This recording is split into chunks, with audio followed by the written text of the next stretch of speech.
Tanya Van Quellenberg was born on March 7, 1969, in Victoria, British Columbia. Raised in a warm and caring home with her parents, Willem and Jean Van Quellenborg, Tanya had a blissful childhood filled with joy alongside her older brother, John. The family shared a passion for adventure, frequently embarking on lengthy boating excursions across the stunning Salish Sea, creating treasured memories. Tanya particularly enjoyed sailing and playing melodies on her guitar, and she also loved hitting tennis balls on their expansive Woodacre property. She was a determined student who advocated for a girls' basketball team at her high school, showing her passion for equality and sports. Tanya had a soft spot for animals and longed for a furry companion. Finally, in 1982, her mother gave in and a golden retriever named Tessa joined the family, becoming Tanya's faithful and beloved pet. Tanya dreamed of working with animals, possibly as a veterinarian. Jay Rollincook was born in December 16, 1966 in Saanich, British Columbia. He grew up in a warm, close-knit family with two loving sisters, Laura Lee and Kelly, and their parents Gordon and Leona Cook.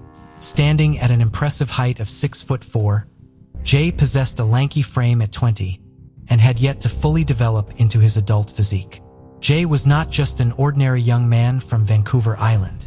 He had a passion for music and had mastered playing the bass guitar, rocking out with his friends.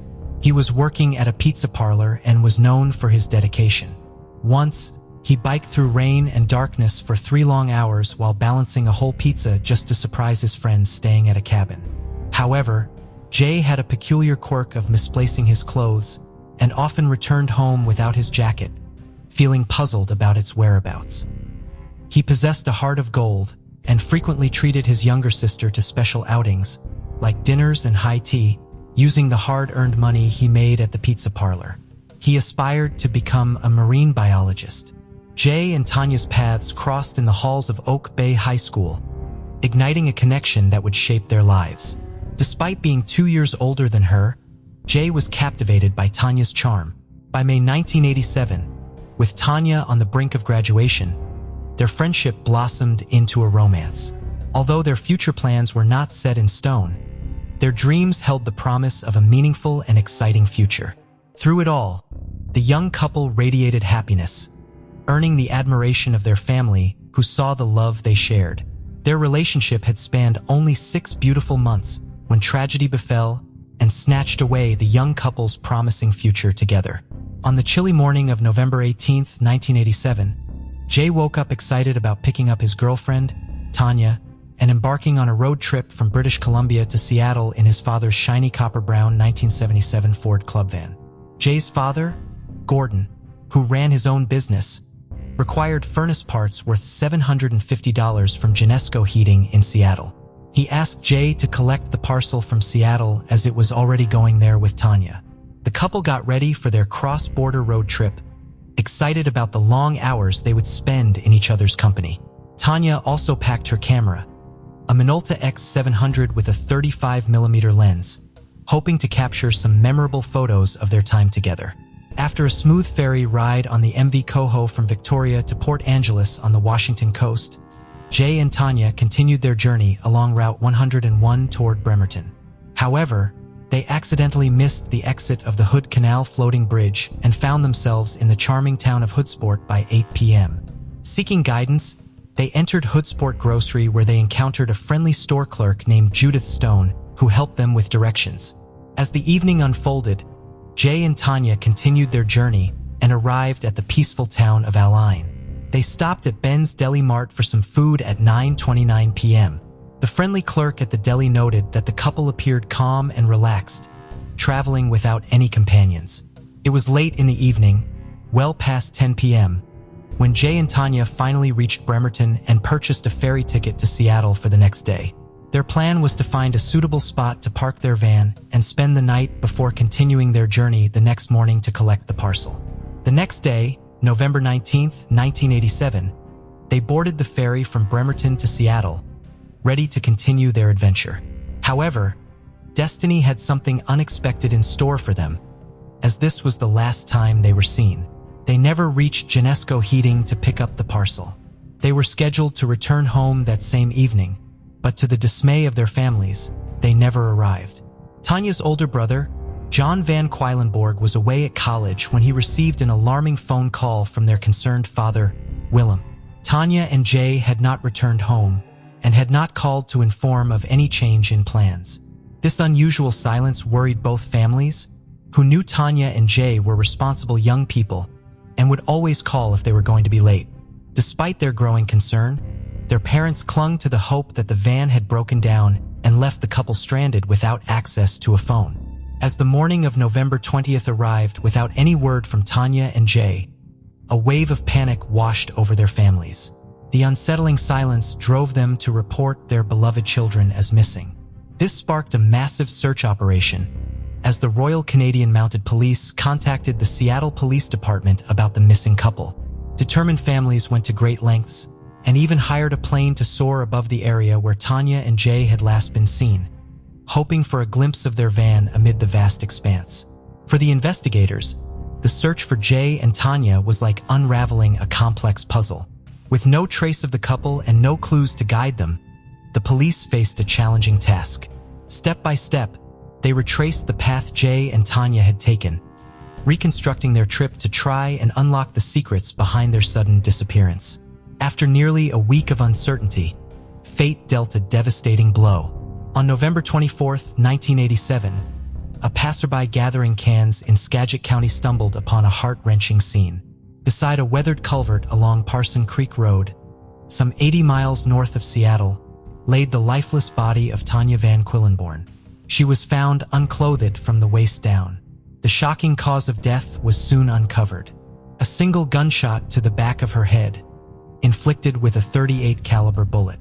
That evening, with a heavy heart, John took the somber responsibility of identifying his sister's lifeless form.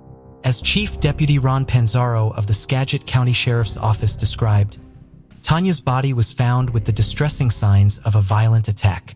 A trace of another person's DNA was recovered from inside her body. During the investigation, a dedicated volunteer named Jennifer Sheehan Lee discovered a shell casing from a .38 caliber bullet not far from Prairie Road. Along the road, the officers found plastic ties, commonly used for bundling wires, which they believed were used to restrain Tanya in the van.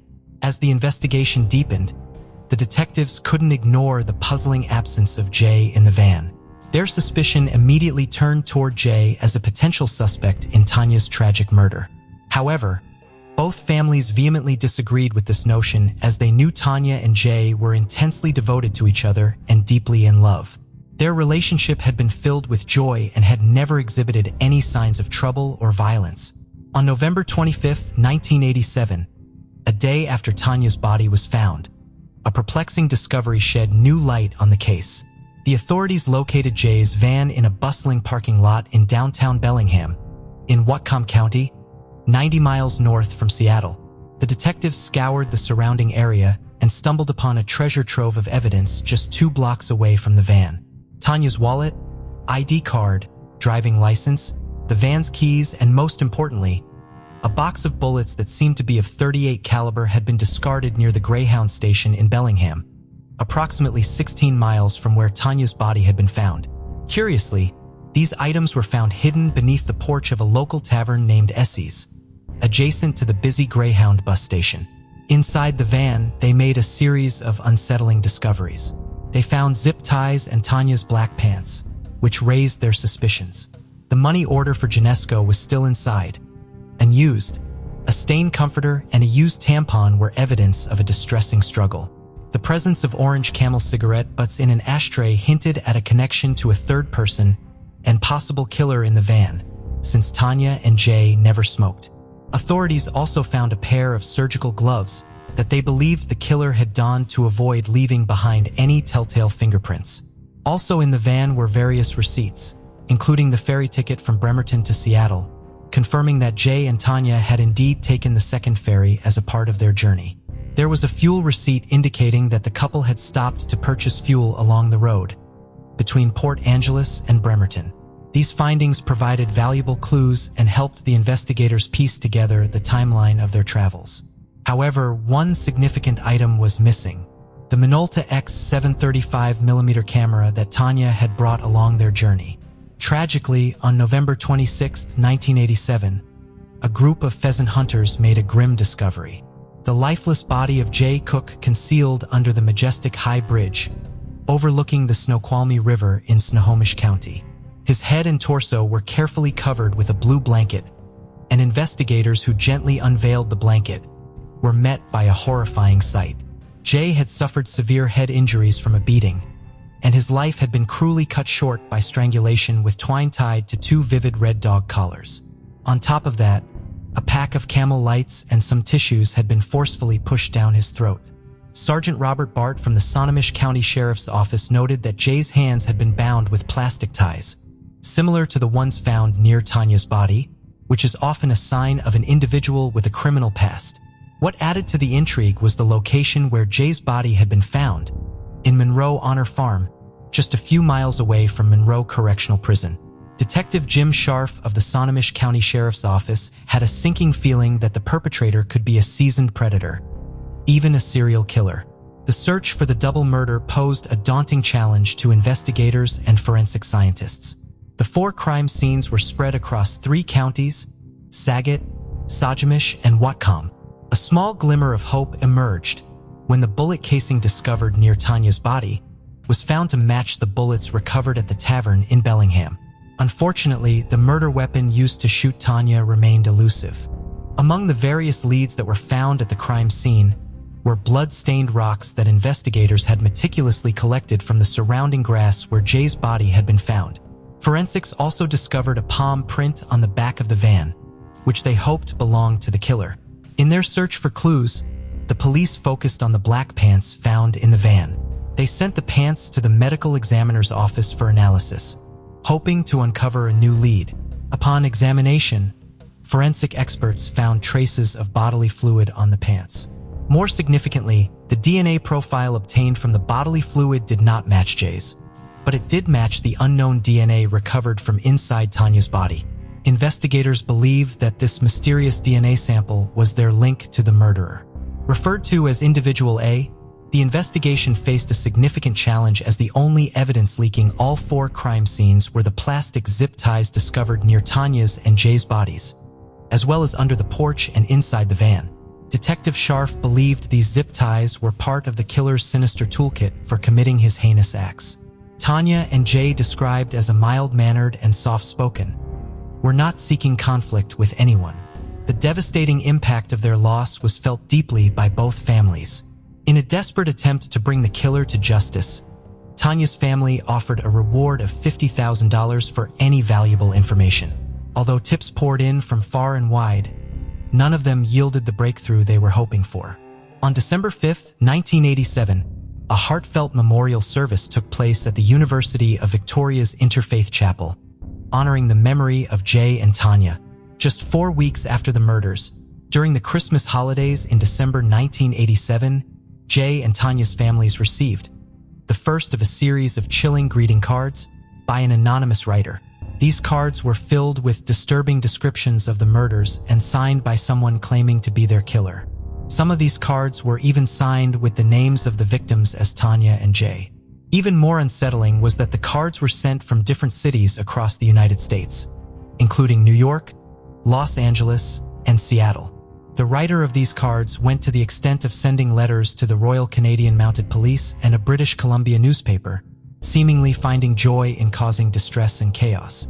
The already grieving families were further shattered by this terrifying turn of events. Detectives suspected that the author might be a transient traveling along the West Coast, but the grammar and punctuation in the letters hinted at a Canadian education. Phrases like greetings and salutations and hallelujah, bloody Jesus, caught their attention. As the investigation progressed, authorities worked diligently to collect evidence and conduct DNA tests in the laboratory. They also made a public plea to the letter writer, urging him to provide information about the whereabouts of the lay, where he claimed to have left his car during the crimes. While there was a possibility that the letter writer could be the killer, detectives believed it was more likely the work of a misguided individual. This was confirmed when the DNA extracted from one such letter failed to match the individual DNA from the crime scene. In 1995, a dedicated cold case team led by Snohomish County Detective Jim Scharf was formed with a mission to provide long-awaited justice for grieving families. One of these cases that caught their attention was the double murder of Tanya and Jay. It was then that a new name emerged for a potential suspect, Charles Thurman Sinclair. Charles Sinclair was a notorious figure in western United States, earning the chilling nickname of the coin shop killer. His criminal activities were not typically thefts, but rather the calculated actions of a serial killer who targeted coin dealers and shop owners. Throughout the 1980s-1990s, Sinclair terrorized the region, leaving a trail of fear in his wake. The complexity of his crimes initially led investigators to treat them as separate incidents in different states. However, a survivor's description eventually connected the crimes, prompting investigators from multiple states to collaborate and bring the coin shop killer to justice. Sinclair was finally arrested in Alaska in 1990, prompted by a survivor's description, but passed away later that year from a heart attack. Sinclair was suspected of being involved in 11 homicides, but his sudden death meant that the true extent of his crimes could never be revealed. The detectives working on Jay and Tanya's cold case initially believed he might be connected to the double murder, given the circumstances of the killing in 1987. However, unlike other serial killers, Sinclair's motive was primarily financial gain by targeting coin shops and dealers for money. In Tanya and Jay's case, all the money they had been carrying, including Tanya's wallet and the money order in the van, had been left untouched. The detectives then dismissed this theory and began looking elsewhere for clues. For more than 20 years, the murder of the Canadian couple remained a puzzle. In 2003, forensic scientist Lisa Collins from the Washington State Patrol joined the investigation and decided to use modern technology to uncover new leads. She focused on analyzing the DNA profile known as Individual A, which was obtained from bodily fluid found at the crime scene. Collins uploaded this profile to CODIS, the FBI's National Offender Database, hoping to find a match. Despite her thorough analysis in the efforts, the database did not provide any matches at that time. Despite the DNA mismatch between Individual A and the letter writer, the police considered the writer as a suspect and wanted him to come forward in case he had some information. A breakthrough occurred when a Canadian resident recognized the handwriting while watching the TV show Washington's Most Wanted and contacted the police anonymously. The tipster provided the suspect's name, which was found in the case files through a database search. Detectives tracked down the transient suspect on October 20th, 2010, who apologized and cited mental illness and years of homelessness as reasons for his erratic behavior. Years passed with no breakthrough in the case, leaving the detectives frustrated. Then in 2018, Detective Jim Scharf learned about snapshot phenotyping, a new tool that used DNA evidence to predict a suspect's physical appearance. Working with Parabon Nanolabs, they analyzed the DNA samples from Individual A and created composite sketches of the suspect at the ages of 25, 45, and 65. Despite releasing the sketches to the public and receiving almost 70 leads, none provided a solid clue or name, but a surprising arrest in California that same year offered a glimmer of hope for law enforcement. A dangerous criminal who went by various names, such as the Visala Ransacker, the Original Night Stalker, and the Diamond Knot Killer, had been causing fear and terror in California for a long time. Spread across 15 different areas, his crimes amounted to more than 50 assaults and 13 murders. He became known as the Golden State Killer and haunted people like an invisible phantom for over 4 decades. The detectives considered the possibility that Tanya and Jay might have been victims of this notorious killer, but the evidence from the crime scene and the killer's methods were different from those linked to the Golden State Killer. In 2018, the Golden State Killer finally ran out of luck in evading capture. Using a genetic database called GED-Match, investigators identified Joseph James D'Angelo Jr. as the Golden State Killer, even though he had previously been ruled out as a suspect. This arrest inspired Detective Jim Scharf to consider using the same technology in his investigation. In 2013, Chelsea Rustad, a 31-year-old resident of Tumwater in Washington, began exploring her family history and connected with distant relatives on social media. She identified the Talbot siblings from Snohomish County as her second cousins and got in touch with the two sisters online. but their brother was absent from social media. In 2015, she entered an ancestry DNA contest by submitting a photo of herself at age 5, dressed as a ballerina on Halloween. That photo must have been a lucky charm because out of 100 of entries, Chelsea won a free DNA test kit and posted her results on GeneMatch, a DNA database website. Little did she know, a new story was unfolding in the police forensic department as she spent time on the site. In 2018, Parabon Nanolabs uploaded individual A's DNA to GeneMatch, seeking answers in Jay and Tanya's case. CC Moore, a genetic genealogist, took on the challenge. The case held personal significance for her, as she was born the same year as Tanya and felt determined to bring closure to their murder mystery. After a tense night on April 27, 2018, CC found 2 individuals in the DNA database who shared enough DNA with individual A to qualify as second cousins. However, they were related to him on different branches of his family tree. CC had to trace those branches back to identify the common ancestor and uncover individual A's identity. Her determination increasing with every second, CC uncovered a web of connections and found a unique name among the cousins. Within 2 hours, she built the family tree and discovered the suspect's name. When the police arrived at the cousins' address, they knew they were in the right place. The door opened to reveal Chelsea Rustad, and the suspect was none other than her mysterious second cousin, William Earl Talbot II, who had no presence on social media. William Earl Talbot II was born in 1969 to William Earl Talbot Sr. and Patricia Peters. William had a regular job as a trucker and enjoyed riding motorcycles and socializing with friends. He lived in a pleasant home near Seattle-Tacoma Airport and had a clean record except for a few minor arrests. From a young age, he displayed anger issues and aggressive behavior. Talbot's younger sister, Melina Grail, recalled incidents where he had kicked her with boots on and exhibited entitled behavior. She also mentioned an incident from when Talbot was 11 years old and had allegedly pushed their disabled father. Despite counseling, his behavior did not improve. As Talbot grew older, his behavior became increasingly violent. At 16 years old, he expressed his intention to run over his father with a car. He assaulted his sister Inga multiple times, once when she was 11 and again when she turned 15, causing serious injuries, including a broken tailbone. Talbot also dropped the family cat into a well, requiring his father to retrieve it and clean the well. Due to his violent actions, Talbot became estranged from his family for nearly 2 decades. Ignoring their attempts to reach out to him, he even neglected important events, such as his mother's funeral, and only sporadically contacted his family on special occasions. Despite his clean record, the police had finally caught up to the killer, and all evidence was pointing directly at William Earl Talbot II. For years, he managed to stay unnoticed, living a regular life as a truck driver, without any online footprint, but now his true identity was unraveling.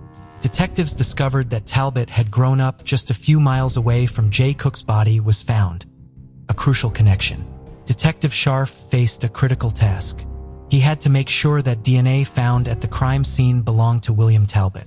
To gather evidence, investigators closely followed Talbot on his trucking routes until an opportunity arose.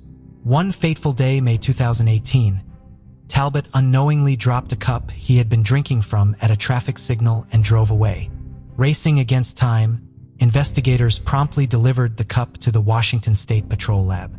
With anticipation building, everyone held their breath, awaiting the results that would either confirm or dispel their suspicions.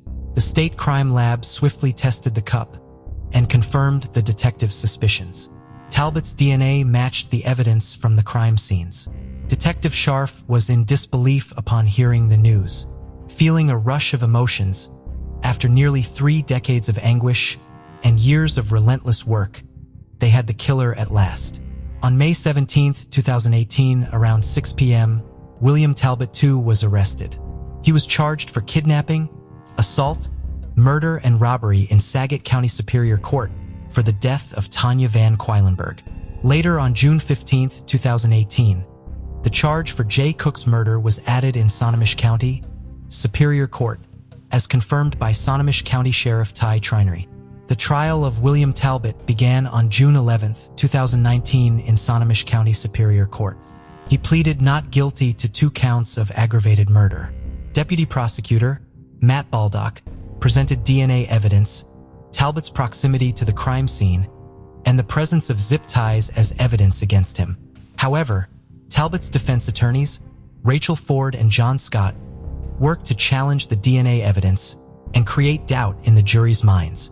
They argue that the DNA evidence was not strong enough to prove Talbot's guilt. During the trial, Dr. Eric Kiesel, a former medical examiner, showed autopsy photos of Jay Cook highlighting his suffering. However, the defense pointed out that Kiesel had previously estimated a longer time of death, raising questions about the timeline. Kiesel clarified that the estimate was not based on solid evidence. Talbot's former roommate, Michael Seat, testified about their friendship and shared memories of snorkeling and doing photography together. As the trial unfolded, another former roommate, Timothy McPherson, came forward and described Talbot as heavy and strong, mentioning that they used to go bowling together. McPherson also stated that he had never seen Talbot with guns, blue blankets, dog collars, or zip ties, and had never seen him smoke. These testimonies conflicted with the prosecution's evidence of Talbot's history of aggressive behavior. The trial grew tense when Talbot's defense team claimed that the detectives had tunnel vision and had overlooked the possibility of another person leaving the DNA evidence at the crime scene.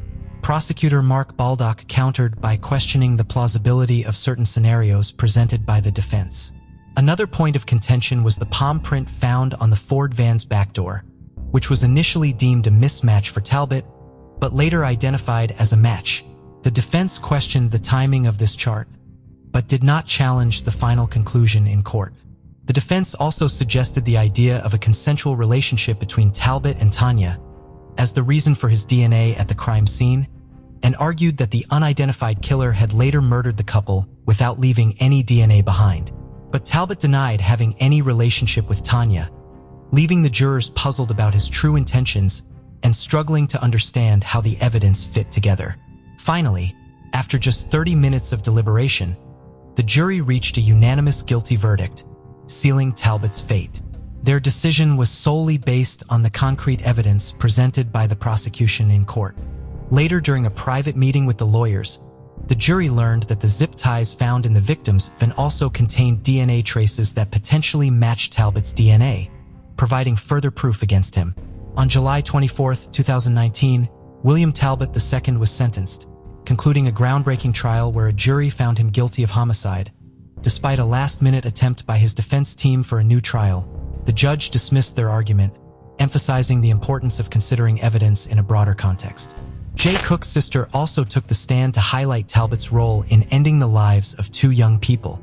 The judge sentenced Talbot to life in prison without parole. Despite the defense attorney's statement about his unremarkable life and perceived lack of cruelty, Tanya's close friend expressed satisfaction with the verdict, but acknowledged the lasting sorrow of losing Tanya to such unspeakable violence. In 2020, Talbot filed an appeal, arguing against the use of DNA evidence in his case. He wrote, "Based on Snohomish County's way of thinking, the only possible suspect is the source of that blood, regardless of all other evidence or lack of." He claimed that the DNA alone should not make someone the only possible suspect, disregarding other evidence. On December 6, 2021, concerns were raised about a juror's ability to remain impartial due to emotional influences. Talbot's defense team appealed, claiming bias in an unfair trial. The appeals court agreed, stating that the jurors' comments showed actual bias and had not been addressed adequately. The prosecution vehemently opposed the court's decision to overturn Talbot's conviction. As their argument was unsuccessful, the case was taken to the Supreme Court, which upheld the original decision and reinstated Talbot's conviction on December 22, 2022. As a result, Talbot will serve his life sentence without parole at the Washington State Penitentiary in Walla Walla. Chelsea Rustad, Talbot's second cousin, found closure as she connected with the families of Jay Cook and Tanya Van Quellenberg. Attending the sentencing, she offered support to the families and noted the absence of Talbot's relatives. Rustad wrote a book titled, inherited secrets about the experience of discovering her relation to a cold-blooded killer. Talbot's conviction brought a sense of closure to the families, providing them with peace after decades of pain and uncertainty. The double murder of Tanya Vanquillember and Jay Cook was a case that tested boundaries of forensic science. What are your thoughts on this case? Before we proceed, I've got an exciting surprise for you. We've launched a brand new channel dedicated to intriguing content such as old historical mysteries, cold cases, and particularly chilling horror stories perfect for bedtime. Drop a comment letting us know if you're a fan of horror stories or not. You can find the link in the description below. Let's find out who will be the first to explore it. Alright, let's dive back into the video. On December 20th, 1976, 14-year-old Kenneth Jumper Jr. was walking along the Lehigh River in East Side, Pennsylvania, Carbon County, around 4:30 p.m. He was accustomed to this area from his trapping activities. This time, however, he noticed something he hadn't seen the previous week: a suitcase. Nearby, he saw something horrifying: a human head with dark hair. He rushed home to inform his 19-year-old brother, Richard, and together they contacted the Pennsylvania police. A total of 3 suitcases, all spray-painted black, were found at the scene. They had contained the remains of a young woman and the nearly full-term female fetus she had been carrying. Investigators believed that the woman's killer had thrown the suitcases from the bridge that carried Interstate 80 over the river. He or she may have intended for them to go into the river, but they instead hit the ground, causing at least one of them to open up. The young woman had been strangled and shot once in the neck. She had been with the pieces, some of which were badly mutilated, then placed into the luggage. Her unborn child had been removed from her womb and also placed in one of the suitcases. The young woman's initial autopsy estimated that she had died sometime between December 17th and December 20th, but police would later say that they believed she was killed within 24 hours of her discovery on 20th.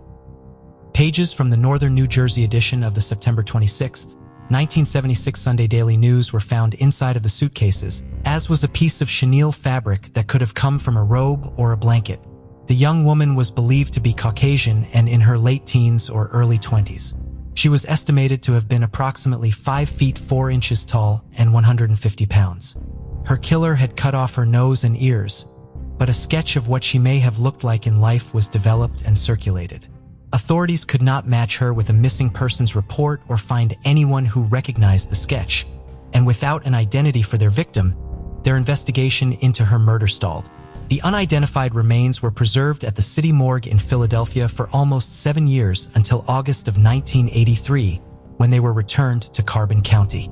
A local pastor over the interment of the unknown woman and her child in the Carbon County Potter's Field, now known as the Lorrytown Road Cemetery near Weatherly, Pennsylvania. Their simple grave marker read simply Beth Doe. Since the young woman's identity was unknown and her family could not be informed of her final resting place, local residents took up the responsibility of visiting the grave and leaving flowers there in their place. In addition to becoming an adopted member of the Carbon County community, the young woman known only as Beth Doe also garnered national attention, with individuals from all over the country following the case and suggesting possible identities of the young woman. Police remained dedicated to the case even as years went on without an identification, utilizing new technologies to try to give Beth Doe back her name as they became available. In the decades that followed her death, isotope analysis, more advanced facial reconstructions, and DNA were all used to try to identify her. Her remains were exhumed in 2007 to collect more forensic evidence for testing. Missing women were investigated to see if they could be Beth Doe, but they were all ultimately excluded. More than 4 decades would pass before answers were found in the case, but when they finally came, the identities of both Beth Doe and her killer would be discovered. On March 31st, 2021, 63-year-old Luis Sierra, a married father of 2, was arrested at his home in the Ozark Park neighborhood of Queens, New York, and charged with 1 count of criminal homicide. He was arraigned in Queens Criminal Court and held without bail, pending his extradition back to Pennsylvania.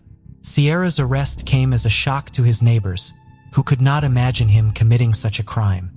They spoke to the New York Daily News about how kind he was and how they felt as though he were a part of their families. Sierra had been 19 years old when Beth Doe was killed. Pennsylvania State Police announced that they had also been able to finally identify her. She was Evelyn Cologne of Jersey City, New Jersey, who had been just 15 years old at the time of her murder. Evelyn was one of 5 children, described by one of her brothers as a sweetheart who was somewhat of a mama's girl. She became pregnant around the time she turned 15 and moved into an apartment with his father, Louis Sierra, who had been her family's neighbor. Sierra was abusive and jealous and sometimes locked Evelyn inside of their apartment. Evelyn told her mother that if anything happened to her, Sierra was involved. Evelyn remained in close contact with her family after she moved out. One day in mid-December of 1976, she told her mother that she was not feeling well. When her mother went to the apartment shared with her boyfriend to bring her soup, Evelyn was not there, and she was told by neighbors that the couple had moved out. In January of 1977, Evelyn's family received a letter stating that she had given birth to a 9-pound baby boy she named after his father and was living in Connecticut, which was where the letter had been postmarked. The letter further stated that she would reach out to her family should she need anything. It is widely reported in the media that Cologne family did not report her missing because of this letter. However, PA Homepage, who interviewed one of Evelyn's brothers and one of her nephews, reports that they did try to report her missing, but police would not take a report because of the letter. Due to a house fire, the Colons were left without even pictures of Evelyn to look at in her absence. Evelyn's family desperately wanted to find her. Being without Evelyn, even if it was because she had willingly gone off to start a new life with her boyfriend and new baby, was devastating to her mother. She would walk around Jersey City looking for Evelyn and sit inside of her home looking out her window at people passing on the street to see if any of them could be her daughter. The final words she said before she died were to her son, "Find Evelyn." The family did look for Evelyn, especially they had access to the internet, using it for research and messaging people they believed they could be related to through Evelyn, whose profiles they found on social media. Evelyn's nephew, Louis Cologne Jr., was not born until 7 years after his aunt went missing. He grew up hearing stories about her and hoping that she really had built a happy life with her child somewhere outside of Jersey City. Around 2017, he decided to try to use his DNA to try to reconnect with his long-lost aunt and cousin. He ordered DNA test kits from several commercial DNA companies, believing his chances of success would be greater if he used multiple services and their respective databases. He hoped that either Evelyn or her child had their DNA tested and put in one of these databases and that the family could be reunited with them. When he received his results, however, he was only matched to very distant cousins in the various databases. In March of 2021, however, he was and found him as a close familial match. The Cologne and found him as a close familial match. The Colons knew that Evelyn was the only person it could be, which authorities confirmed with their cooperation. Louis was disappointed with this outcome as his goal in uploading his DNA was to be reunited with his aunt and cousin. He and the rest of Evelyn's family were horrified to learn that both she and her daughter were dead and that they had been killed in such a brutal fashion. They are trying to find some peace in finally having answers and knowing that Evelyn had not vanished from their lives willingly. Evelyn's family has named her daughter Emily Grace Cologne. Evelyn's 2 sisters believe she had planned during pregnancy to use the name Emily if her baby was a girl, and they felt the name Grace would honor the grace of God. The Colons view the timing of Evelyn's identification as fortuitous in light of her life and their faith. Evelyn's identification was announced just weeks before what would have been her 60th birthday on April 17th and just days before Easter, which was on April 4th. I think that, in light of the whole Easter season, with the Christ's resurrection, her identity, her case, her life, the justice for her murder, is being truly resurrected from her grave, right? And it's a powerful season for us as a family, said Evelyn's niece Miriam Cologne Beltman. Evelyn's family now lives throughout the country and are working to travel to Pennsylvania in spite of financial constraints and travel restrictions. They have started a GoFundMe so that they can all visit Evelyn and Emily's grave and further memorialize them. The Colons also went to visit the area so that they can meet the community that has embraced Evelyn and Emily while they were lost to them. Carbon County adopted her. It's incredible. You all kept her memory alive, knowing about her and praying for her. That's so powerful, that this county was praying for my family, and how you loved someone you didn't know. We're so thankful for all of you. You're all family now, too," said Evelyn's niece, Miriam. While Luis Sierra has been charged and arrested, authorities are still building their case against him and hope that there are witnesses who can provide more details about the case. The Pennsylvania State Police, along with the Carbon County District Attorney's Office, have set up a tip line in conjunction with Crime Stoppers and ask anyone with information to come forward. Authorities had gone to Sierra's home the week before his arrest, and he had claimed to not know Evelyn at all. When they continued to press the issue, he eventually admitted to dating her and getting her pregnant. He said she had threatened to leave him in the past, so when he came home to their apartment in Jersey City one day and she was gone, he had assumed she went to live with her mother and moved back in with his father shortly thereafter. He eventually admitted to mailing the letter received by Evelyn's family while he and Evelyn were on a day trip in Connecticut to look at apartments, but had no explanation as to why the letter was not mailed until well after Evelyn's death. He is next due in court in New York on May 17th. While they are grateful for the answers they now have and for Sierra's arrest, Evelyn's family is aware that there is still a lot of work to be done to get them the full story of what happened to Evelyn and to get Evelyn justice. Let me tell you something. I can't wait for him to come to Pennsylvania because I want to look at his eyes and ask him why. Evelyn's brother, Luis Colon Sr., said of Sierra after his arrest. While the family is grateful he is in custody, they know he is not considered guilty until he pleads guilty or is convicted.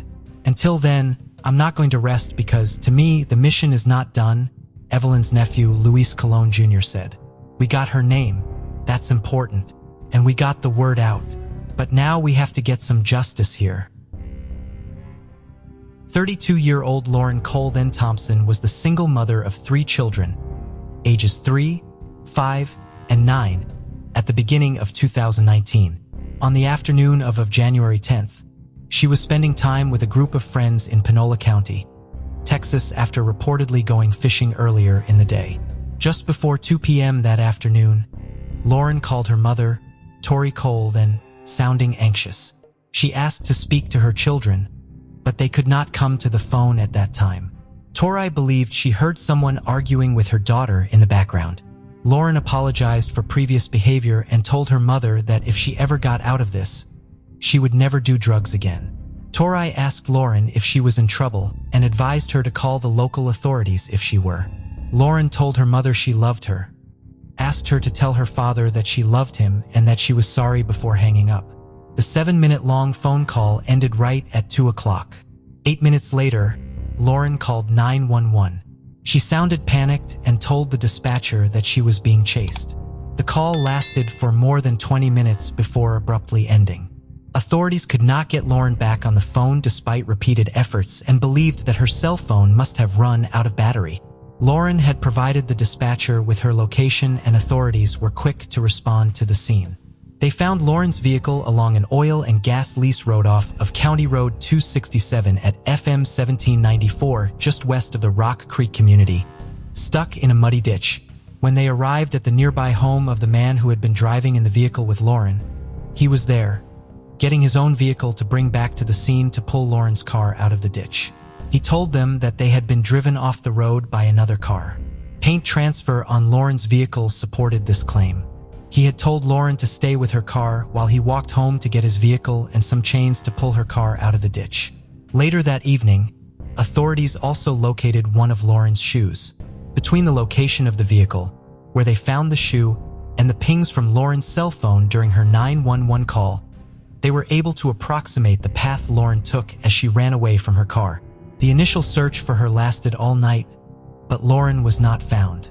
In the months following Lauren's disappearance, authorities searched more than 2,000 acres of land on the ground and 9,000 acres from the air with helicopters and drones over the course of multiple searches. Large sections of the search area were wooded, making them difficult to search.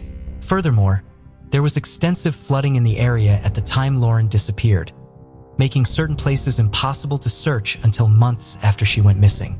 All-terrain vehicles and search dogs were brought in to help with the searches, which received Texas Rangers and the FBI have provided resources to the investigation. The 3 individuals Lauren was known to be with on the day she disappeared have been interviewed and taken polygraph examinations. One of them passed away in the months after Lauren went missing. In the first few months following Lauren's disappearance, there were some disagreements between her family and law enforcement. Lauren's parents, Tori and G.W. Colvin, have been very active in looking for their daughter and had hoped to organize further searches for her. However, so far, only members of law enforcement have participated in searches, and the Colvins were told at one point that this was in part because the area surrounding where Lauren vanished was all private property and the owners wanted to control who had access to their land. However, according to Tori Colvin, the owners of the property were in fact willing to help with further searches with volunteers from outside of law enforcement. There are, of course, other concerns authorities have about volunteer searches. We had a lot of local people offering to search too. Not that we don't appreciate that, and there's times that that's utilized, but when we have teams that are available to come that are used to dealing with and trained to deal with crime scenes, and we have the potential to have a crime scene. Obviously, that's who we want on the ground so we don't contaminate everything, said Panola County Sheriff Kevin Lake. The Panola County Sheriff's Office has denied requests from the media to release the recording of the 911 call Lauren made, as they believe it contains information important to their investigation. Joey Ortega, a private investigator working on the case with the Colvins and acting as their spokesperson, was allowed to listen to the tape and agrees with this decision. Lauren's parents were also allowed to listen to the recording. According to Tori Colvin, while her daughter sounded anxious when she spoke to her just prior to her disappearance, she sounded coherent and not as terrified as she sounded during the 911 call. While authorities initially believed the 911 call ended abruptly because Lauren's cell phone battery died, further investigation has shown that the phone, in fact, continued to ping after the call ended. The final ping occurred 20 minutes after the 911 call ended.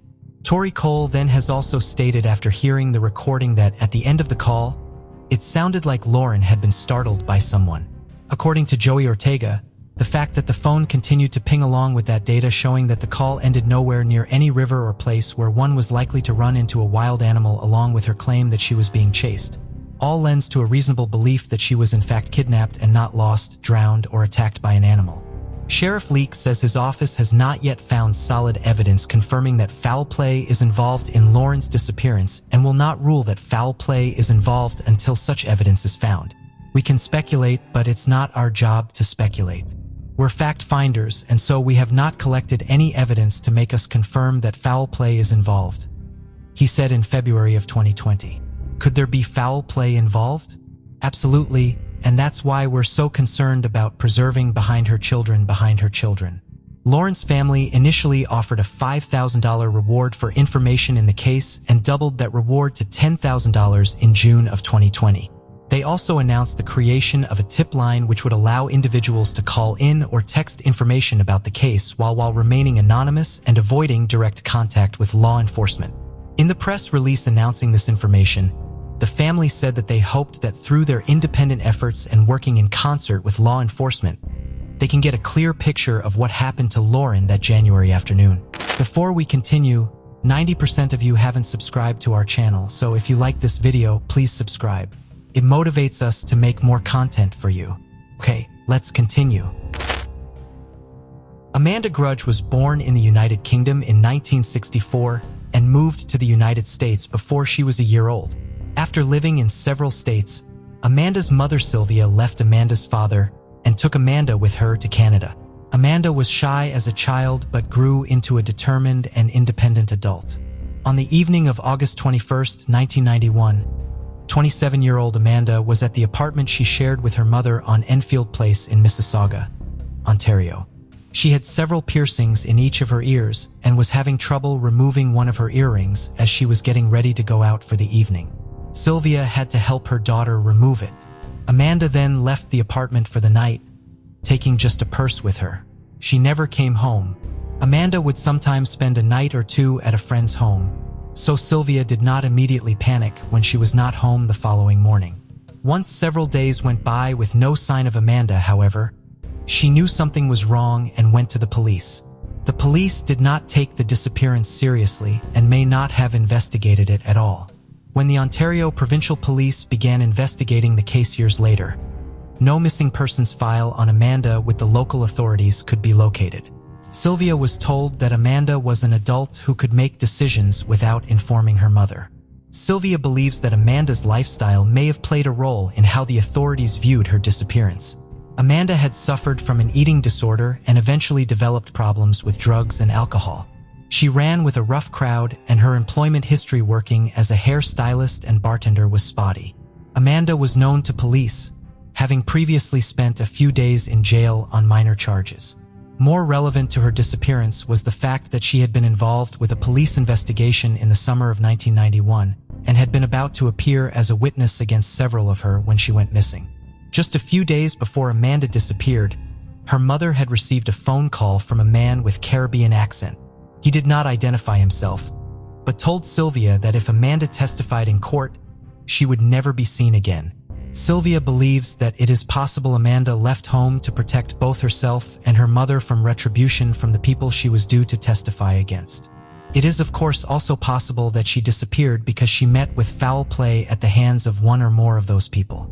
Without assistance from the police, Sylvia looked for her daughter on her own. In the months following Amanda's disappearance, she regularly traveled to downtown Toronto looking for her or anyone who knew her. She ran ads in the Toronto Star asking for information for years. In the years since she disappeared, Amanda has not used her health insurance or credit cards, and there has been no record of her using her driver's license as a form of identification. She did not have a passport at the time of her disappearance, and there is no record of her crossing the border into the United States, which did not always require a passport. Amanda's name made it to the missing persons list maintained by the Ontario Provincial Police in 2007 following an investigation by a different regional police force into a set of unidentified human remains which were ultimately found to not belong to Amanda. This resulted in new inquiries but no new answers. In 2016, the case was sent to the OPP's Criminal Investigations Branch as a matter of routine. In 2017, they formally reopened the case following an unconfirmed sighting of Amanda in Illinois, but she remains missing. I look back on many things and yes, she tried to protect me and probably still does to this day if she's out there, alive, Amanda's mother Sylvia said in 2017. I want people to know that Amanda was a good person and no matter what she may have done that was wrong. She loved me and I her. In 2011, 33-year-old Anthony Tyrone Lee lived in Longview, Texas with his mother, Sharon Bowers. That June, he was about to make a trip to Houston, where he would be helping his sister move into a new home. Prior to leaving on that trip, he had plans to attend a rodeo with his mother. However, on June 25th, the day of the rodeo, his mother arrived home only to find that her son was not there. Sharon quickly realized that something was not right. The ironing board had been set up and the clothes Anthony had planned to wear to the rodeo were with it. However, one of the pant legs was still hanging off of the side of the board as though Anthony had been in the middle of ironing the pants and was somehow interrupted. Anthony's clothing and shoes were still the home and as best as Sharon could determine. Her son had left home wearing his house shoes, which was out of character for him. Anthony's mood had recently changed and he had been acting nervous in the weeks before he went missing. He had $600 in the bank which remained in his account untouched. 3 weeks after Anthony's disappearance, Sharon began receiving disturbing phone calls. At first, the caller would play what Sharon described as some of Death's song.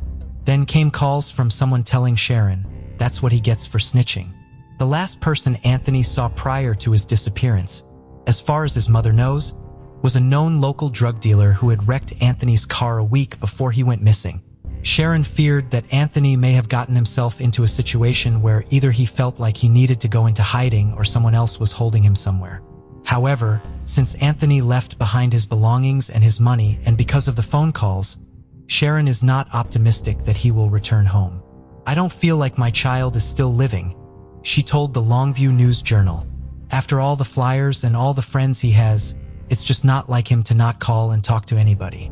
The Longview Police Department ran out of leads to follow by the first anniversary of Anthony's disappearance, but has not given up on his case. Anthony is listed in state and national missing persons databases. There's somebody that knows what happened to my son, and all we want is to know too, Sharon Bowers said in 2012. According to numerous surveys, Wellington's crime rate was below the national average, and it was recognized as one of Florida's safest cities. However, during Memorial Day weekend in May 1990, while others were celebrating with parades, barbecues, and picnics, a tragic event occurred involving the Warren family. Marlene Warren, born on April 15, 1950, grew up in Michigan and cherished her time with her sisters on their grandfather's farm. She had a passion for baking, creating art, and painting, with a particular fondness for clowns. The whole family shared her love for clowns, and her parents even had a room dedicated to them.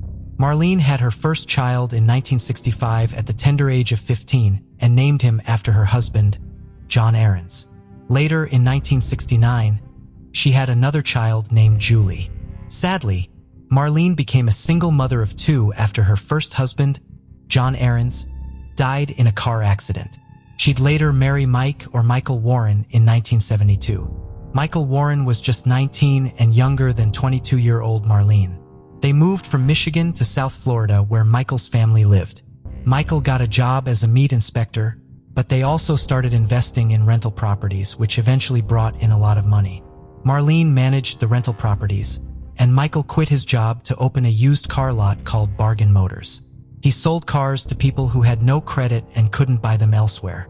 In the late 1980s, Mike and Marlene bought their dream home in Wellington, Florida.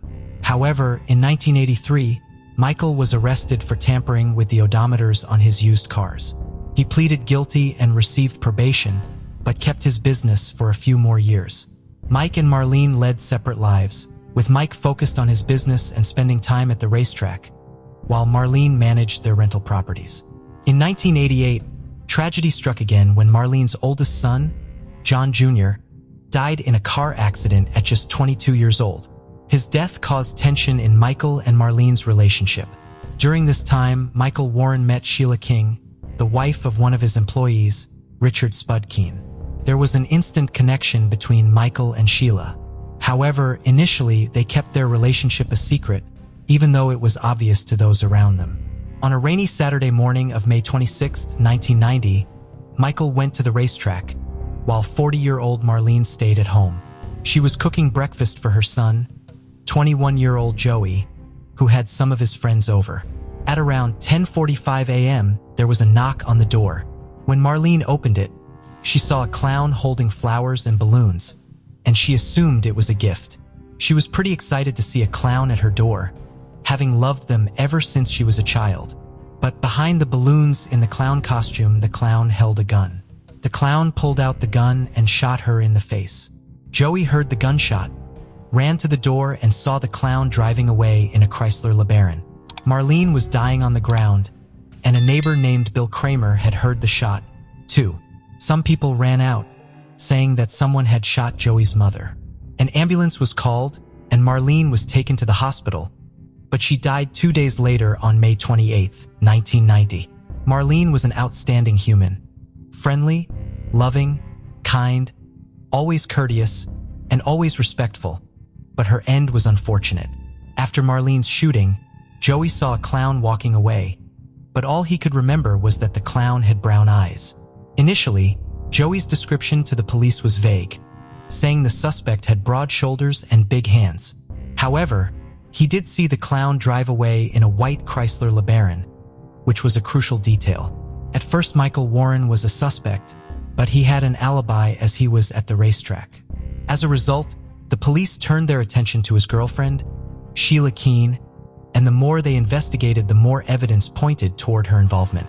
There were allegations of an affair between Michael Warren and Sheila King at the time of the crime. Michael vehemently denied these. However, investigators were scrutinizing the relationship to identify the motive and opportunity for Marlene's murder.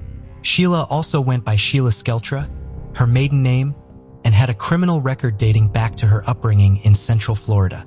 Sheila was known to be headstrong, some say wild, and very attractive. Her long hair was often described as similar to Crystal Gale's. Sheila had a criminal record from a young age, including a shoplifting charge and a theft charge a few years later. Her mugshot showed her smiling, seemingly unbothered by the arrest. People who knew her revealed that Sheila had associated herself with older men and bad influences from a young age.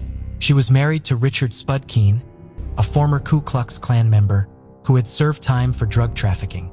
Richard was 20 years older than Sheila. Sheila even moved to Georgia to be close to him while he was in prison. After Sheila's husband was released from prison in Georgia, they moved back to Florida, where Richard started working with Michael Warren.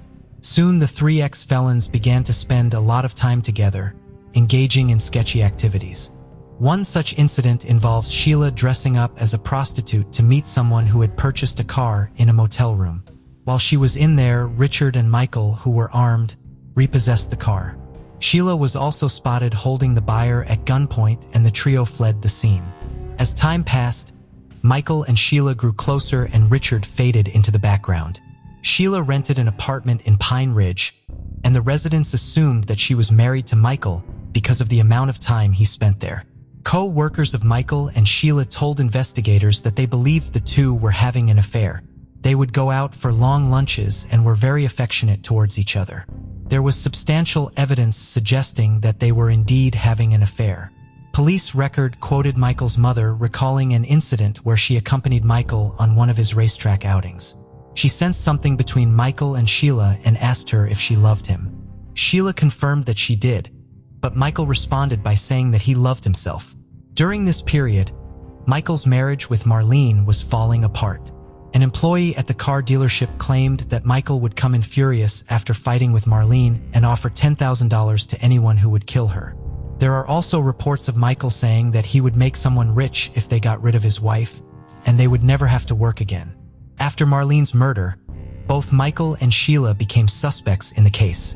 While Michael was the obvious suspect, investigators started to question whether his girlfriend could have committed the crime. The nature of the murder raised suspicions, as most men would shoot their victims in the heart, not in the face. As investigators delved deeper into the case, the evidence started to point toward Sheila instead of Michael, leading them to believe that she might have a motive to commit the crime. In the investigation, finding the white Chrysler LeBaron that Joey saw became the top priority for the police. They learned that a couple had rented the car from a nearby car lot called Payless Cars. When it was time to return the car, they got confused and dialed the wrong number from an ad in the phone book. The ad was taken out by Michael Warren for his car lot, Bargain Motors, and the number listed was his. But the ad that Michael put out looked very similar to that of an ad for the Payless car lot. The couple called the number thinking it was for Payless Cars, and someone at Michael's car lot instructed them to leave the car outside the gate with the keys in the windshield wipers. However, the car was stolen shortly after. On the day of Marlene's funeral, investigators located a Chrysler LeBaron in a Winn-Dixie parking lot approximately 5 miles away from the crime scene. A number of hairs were discovered inside the car, some of which appeared to be from an acrylic wig with orange and yellow fibers. However, the DNA technology at that time was insufficient to identify precisely what the fibers were, as well as the hair samples. In addition to the car, investigators also found the place where the suspect bought the clown costume, balloons, and flowers. 2 women who worked at the Spotlight Capizio costume shop told police that a woman came in a few days before the murder and requested a clown costume, specifically Ruby's clown costume, an Afro clown wig, Bob Kelly clown makeup, and a sponge nose. Initially, the shop workers asked the woman to return the next day as they were closed, but the woman insisted on purchasing the costume that night. She was described as around 5'8" with brown eyes, long chocolate hair, and wearing jeans and a men's work shirt. The police reported that the shop workers identified Sheila from a photo lineup, stating that she was the woman who came to the store a few days before the murder at closing time. Sheila's potential involvement in Marlene's murder continued to be investigated, and more evidence started to pile up against her. One piece of evidence came from a nearby public supermarket where the specific type of Mylar balloons used by the clown were sold. An employee there identified a woman with long brown hair who bought those balloons just an hour and a half before the murder. And that employee was also able to identify Sheila from photos. Further adding to the suspicion was the fact that Sheila had previously dressed up as a clown. During her marriage to Richard Keene, the couple lived in a trailer park in Pahokee on the edge of Lake Okeechobee. Sheila had become friendly with people around town, including some employees at an auto parts store. On one occasion, she had even dressed up as a clown to entertain them. Despite this mounting evidence, prosecutors didn't feel they had enough to make an arrest. In 1991, about a year later, the investigation heated up as Michael and Sheila became the prime suspects. In an attempt to clear his name, Michael went on a radio show accompanied by Joey. During the interview, Michael denied any involvement in the murder, and Joey defended Sheila, who he was surprised was even a suspect. Despite Joey's initial belief that the clown was a man due to its large size, evidence was beginning to point toward a woman. Michael had an alibi that confirmed he was at the racetracks during the time of the murder, leaving Sheila as the primary suspect. However, just when it seemed like the case was going nowhere, a twist emerged. Backtracking in time, in 1987, when Joey was around 18 years old, he was charged with attempted murder. The Warren family hired Christopher DeSantis as their lawyer. After a successful hearing at the courthouse, DeSantis and Michael Warren were walking out celebrating Joey's trial win. Then Michael casually asked whether someone who hired a hitman to kill their wife would still be able to inherit their estate. The lawyer was taken aback, but answered that the law prohibited a murderer from inheriting, except in cases of manslaughter or if the murderer was someone else. DeSantis, unfortunately, gave another example that he later regretted. He said that if someone wore a clown suit, their identity would be hidden, making it difficult to get a conviction. He didn't intend to advise Michael to wear a clown suit, but the point was that if identity couldn't be proven, then there could be no conviction. Essentially, DeSantis had given him a recipe for murder. As the investigation into Marlene's murder progressed, and suspicions fell on Michael and Sheila, the investigators interviewed DeSantis too because they thought that maybe the clown figure was taking revenge on Joey and his friends. But then this interaction between DeSantis and Michael became a significant piece of evidence. It raised the question of whether Michael had taken the lawyer's advice to heart and used a clown suit to conceal his identity while committing the crime. As the investigation continued, it became clear that Marlene had expressed fear of her husband prior to her murder. She had told people that she wanted to divorce Mike but was scared he would kill her. This, coupled with DeSantis' statement, suggested that Mike had knowledge of how he could inherit property after killing his wife. Despite this, there were no arrests made in the weeks following these revelations, as investigators needed concrete evidence to proceed. The case remained unsolved as the months dragged on. Despite not acknowledging any romantic involvement, Michael and Sheila's co-workers had their suspicions. A year after Marlene's death, they let their guard down and took a vacation together to the Bahamas. At a fancy hotel resort casino, other couples noticed them come in. Sheila appeared uneasy, while Michael was himself loud and brash. This tipped off the police yet again. Meanwhile, Michael decided to make another appearance on a radio show. And in that radio show, Michael said that he had last spoke to Sheila a month ago, when in reality, Sheila was with Michael all the time. After Michael's radio appearance, investigators began to focus on him as a suspect in his wife's murder. They searched his business and obtained a warrant to go through his records.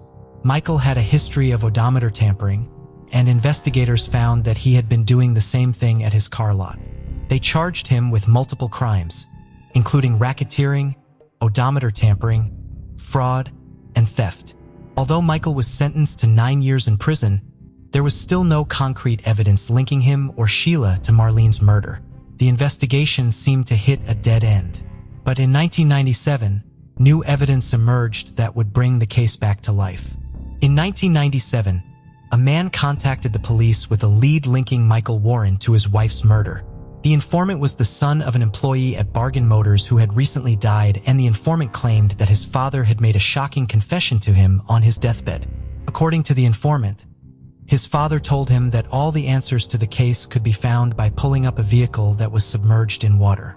He even gave the exact location of the vehicle and claimed to know who planned the murder and where the gun and clown costume were hidden.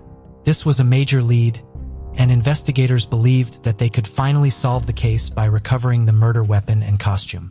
Divers were sent down to the location and they found the vehicle, but unfortunately, there was nothing of significance inside it. This setback sent the investigation back to square one, and the case again remained cold for some time. In 2002, Michael Warren and Sheila Keene decided to get married in Las Vegas as the investigation into Marlene Warren's death had come to a halt. The case remained unsolved, but Marlene's parents were convinced that Sheila was the killer clown. However, in 2013, the case was reopened, and Sheila was once again a prime suspect, particularly due to her marriage to Michael. The Palm Beach County Sheriff's Office received a grant to investigate cold cases, including the Wellington clown murder. They formed a task force with members from the state attorney's office and the FBI to review the evidence and interview witnesses. The task force submitted new evidence for DNA analysis, which helped them get the indictment. This included DNA samples from different people who were suspects in the case, including Michael and Sheila. It also included the possible DNA samples found in the clown wig and other hair strands that were inside the Chrysler LeBaron. The evidence gathered from interviews and analysis allowed investigators to take a fresh look at the case. Mike and Sheila had started a new life in Abington, a small town in Virginia where they had reinvented themselves. Sheila had even changed her name to Debbie, and they were living a seemingly happy life, with neighbors describing them as friendly and in love. They had even opened up a popular fast food restaurant called the Purple Cow in Tennessee, just across the border. Investigators eventually tracked down Michael and Sheila at the restaurant. Despite being prime suspects, they were not on the run or trying to hide, and they were still working and living their lives openly. It seemed that they had finally moved on from their past and were doing well. Although Michael Warren was generally described as a laid-back and happy individual, not everyone had a favorable impression of him, especially after an encounter with one of his neighbors that showed another side of him. Apparently, Michael decided to take some rocks from his neighbor's property without permission, but when confronted about it, he suggested that they should be neighborly about the situation. The neighbor replied that the neighborly thing to do would have been to ask for permission first. Michael then responded with insults, calling the neighbor scrawny and using a derogatory term. The neighbor stood his ground and called Michael a bully. As Michael and Sheila lived their seemingly idyllic life in Abington, Virginia, a dark secret lingered in the shadows. One night during a party, a drunken Sheila, known to her co-workers as Debbie, revealed a chilling tale of how she had gotten away with murder in Florida. Meanwhile, in Florida, detectives relentlessly pursued the case, utilizing the latest DNA technology to uncover a potential suspect in the murder of Marlene Warren. The evidence pointed to one person, the very same Sheila Keene Warren, or Debbie, who had casually shared her deadly secret with her unsuspecting colleagues. On December 26, 2017, Mike and Sheila were driving back to their hometown of Abington from Vermont in their Cadillac SUV when they were pulled over by the police. Sheila was arrested but didn't ask why. Instead, she asked if her husband was also being arrested. The reason for her arrest: Sheila had been indicted for first-degree murder with a firearm. This same crime that had been unsolved for 27 years. Despite being a prime suspect from the beginning of the investigation, Sheila had managed to evade arrest until that day. Now she faced the potential penalty of life in prison. As Sheila was being brought into the police station, a video captured the moment, followed by a mugshot.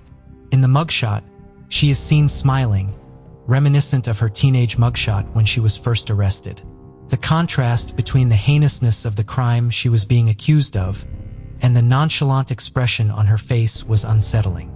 Sheila Keene Warren's lawyer stated that she strongly denied any involvement in the murder. During her time in prison, she wrote numerous letters that showed her belief in her own innocence.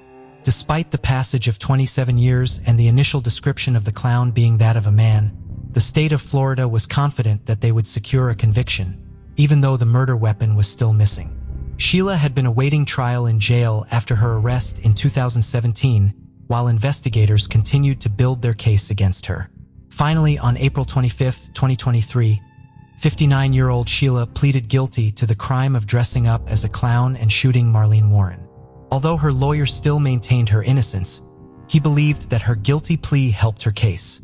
If the jury had found her guilty, she could have faced a minimum sentence of 25 years in prison. However, by pleading guilty, she received a reduced sentence of only 12 years. Remarkably, her lawyer even suggested that Sheila could be released as early as 2024 due to her good behavior in prison. With Sheila's confession, the investigators finally solved the case. But do you think that Sheila meant her confession, or was she just really looking for a deal to cut her sentence?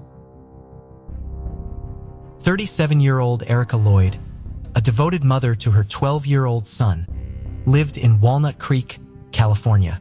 The year 2020 was challenging for her, as she couldn't work due to salon closures from the pandemic and faced the difficulties of supporting her son with distance learning. To alleviate the stress, she planned a camping trip to Joshua Tree National Park, 7 hours from home, in June, hoping that the solitude of nature would provide some relief. Erica set out for her trip on Sunday, June 14th, and it was confirmed she arrived at the park. However, on June 16th, she suddenly stopped communicating with her family. That same day, California Highway Patrol found Erica's vehicle near the intersection of Shelton Road and Highway 62, near 29 Palms. It appeared Erica had last been driving back to the nearby national park. As it was facing south, the car had been vandalized with its radio and front and back windshields found smashed in. In addition to the vandalism, there were indications that the disabled vehicle had been in an accident. Its airbag had deployed, and it had damage to its undercarriage. The owners of the company that towed away the car believed it had hit a large object, potentially the berm of the road, due to the fact that car's radiator in the AC condenser had been smashed backwards. The San Bernardino County Sheriff's Department did not believe that there were any signs of foul play at the scene where the car was found. A massive air and ground search was launched for Erica, with volunteers, park rangers, and members of the Bernardino County Sheriff's Department participating in the effort. Altering vehicles and search dogs were also brought in. Erica's camping equipment was located at a campsite at the Jumbo Rocks campground. Caves and mines in the area were searched for any sign of Erica. Erica's parents made multiple trips to California from their home in Maryland to help with the search and to put up flyers. A witness did report a sighting of a woman matching Erica's description, walking along Highway 62 with another person a week after Erica went missing. But this woman has not been conclusively proven to be Erica. Erica's family feared that she may have sustained a head injury when her car was in the accident and wandered off either disoriented or suffering from memory loss. Despite ongoing efforts, Erica remained missing for months. On January 31st, 2021, hikers discovered what they believed to be human skeletal remains. They called in their discovery, and deputies from the Morongo Basin Sheriff Station were dispatched to the scene. They confirmed that the remains were human. Detectives from the Specialized Investigations Division removed the remains from the scene, and a forensic odontologist was able to use dental records to identify the remains as belonging to Erica Lloyd. The cause and manner of her death have not been determined. The Sheriff Department's investigation is ongoing. Erica's remains were found in a desert field approximately 1/4 of a mile east of the 5200 block of Danby Road in Wonder Valley.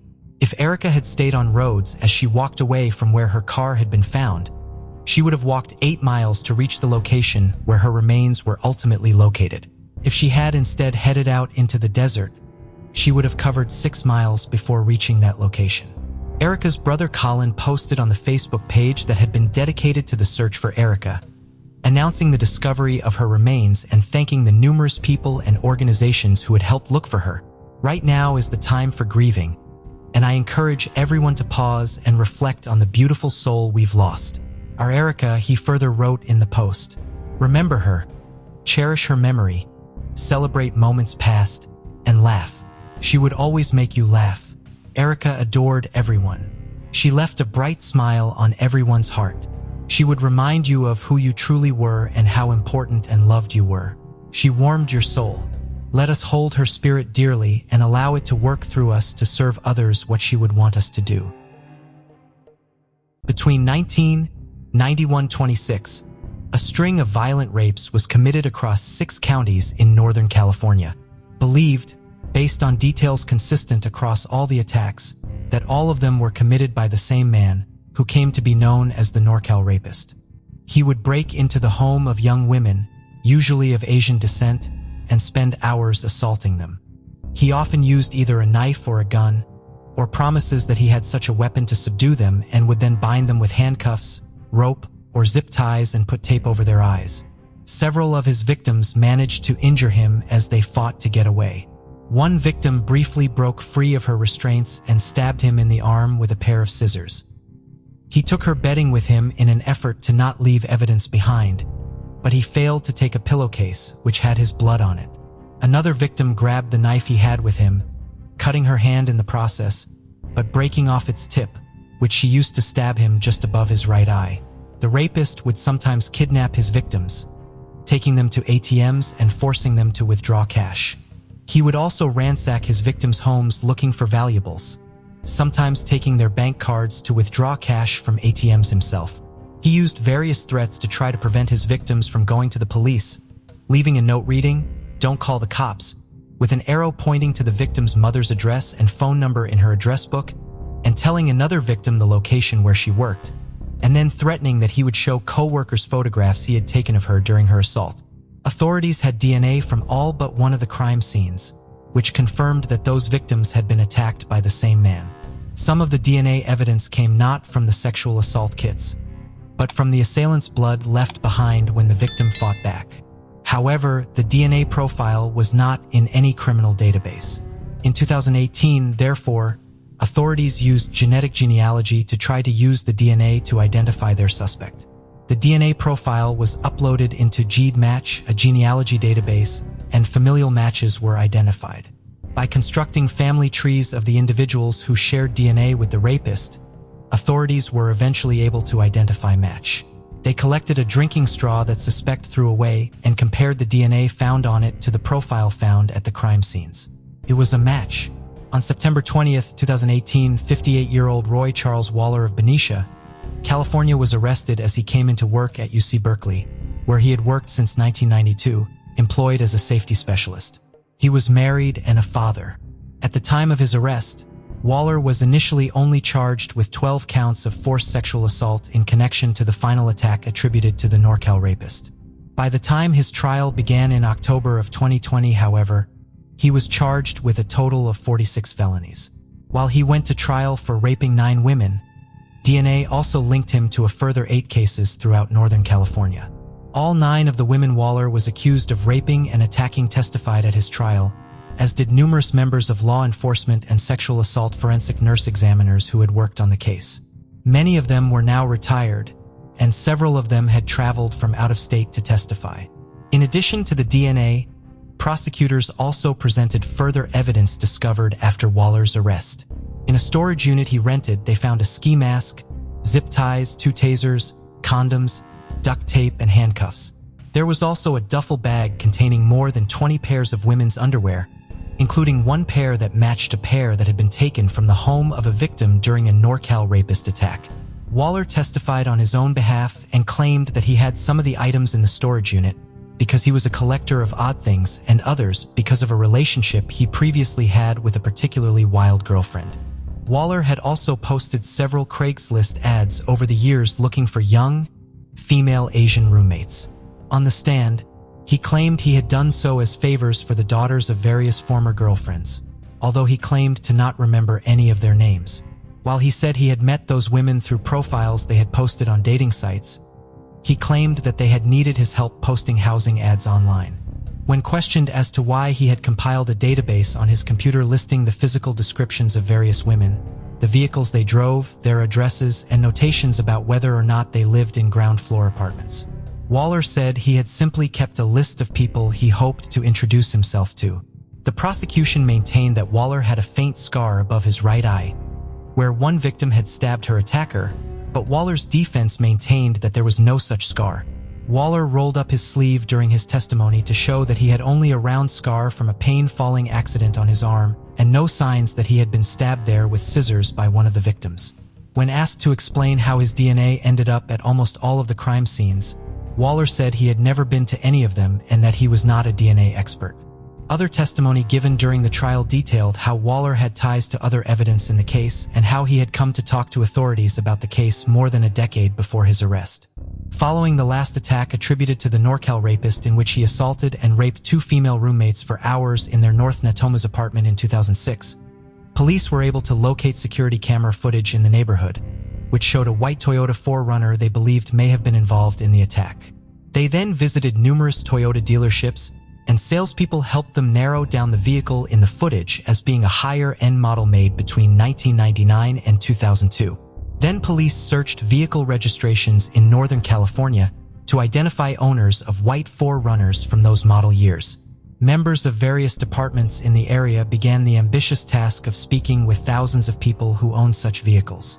They conducted thousands of interviews, distributed thousands of questionnaires, and took voluntary DNA samples from over 100 men. On February 11, 2007, Sacramento Police Detective Jimmy Vigan and his partner went to the home of a nurse in Fairfield to speak with her about her 4Runner. Her boyfriend at the time, who lived with her part-time, was also at the home. He was Roy Charles Waller. They did not ask for a DNA cheek swab from him, however. One of the two victims in the final attack had briefly caught a glimpse of the perpetrator when her blindfold slipped and helped develop a composite sketch. The gun and his partner did not think Waller resembled the sketch and believed him to be too old and too heavy to be the man in it. They left a questionnaire for the nurse to fill out after their conversation and left. Following his testimony about this interaction, Detective Egan told the Sacramento Bee that he wishes he had asked for a DNA swab from Waller at that time. He hoped, however, that his meeting with Waller was not without benefit, even though it did not lead to an arrest at the time. Since the North Natomas attack was the last attributed to the NorCal rapist, he believed this interaction with authorities may have scared Waller into ceasing his crime spree. The nurse also testified at the trial. She had traveled to the Philippines for a funeral, although it is unclear if she was out of the country at the exact time of the 2006 dual attack, freeing Waller to use her vehicle, which she had access to without her knowledge. On November 18, 2020, the jury returned their verdict after just 2.5 hours of deliberation. They found Waller guilty of all of the 46 charges against him, which included of kidnapping, forcible rape, oral copulation, sodomy, and foreign penetration. "It didn't matter what I did," Waller's attorney, Joe Farina, said following the announcement of the verdict. "It was a DNA case. We could not overcome the fact that his DNA was at nearly all the crime scenes." He also said that his client had not shared his concerns about how seriously the jury would take the DNA evidence, saying Waller never seemed to understand it was a DNA case. He thought he was going to be acquitted. He denied having anything to do with it. Waller's sentencing hearing was held on December 18, 2020. 5 of his victims addressed the court during it.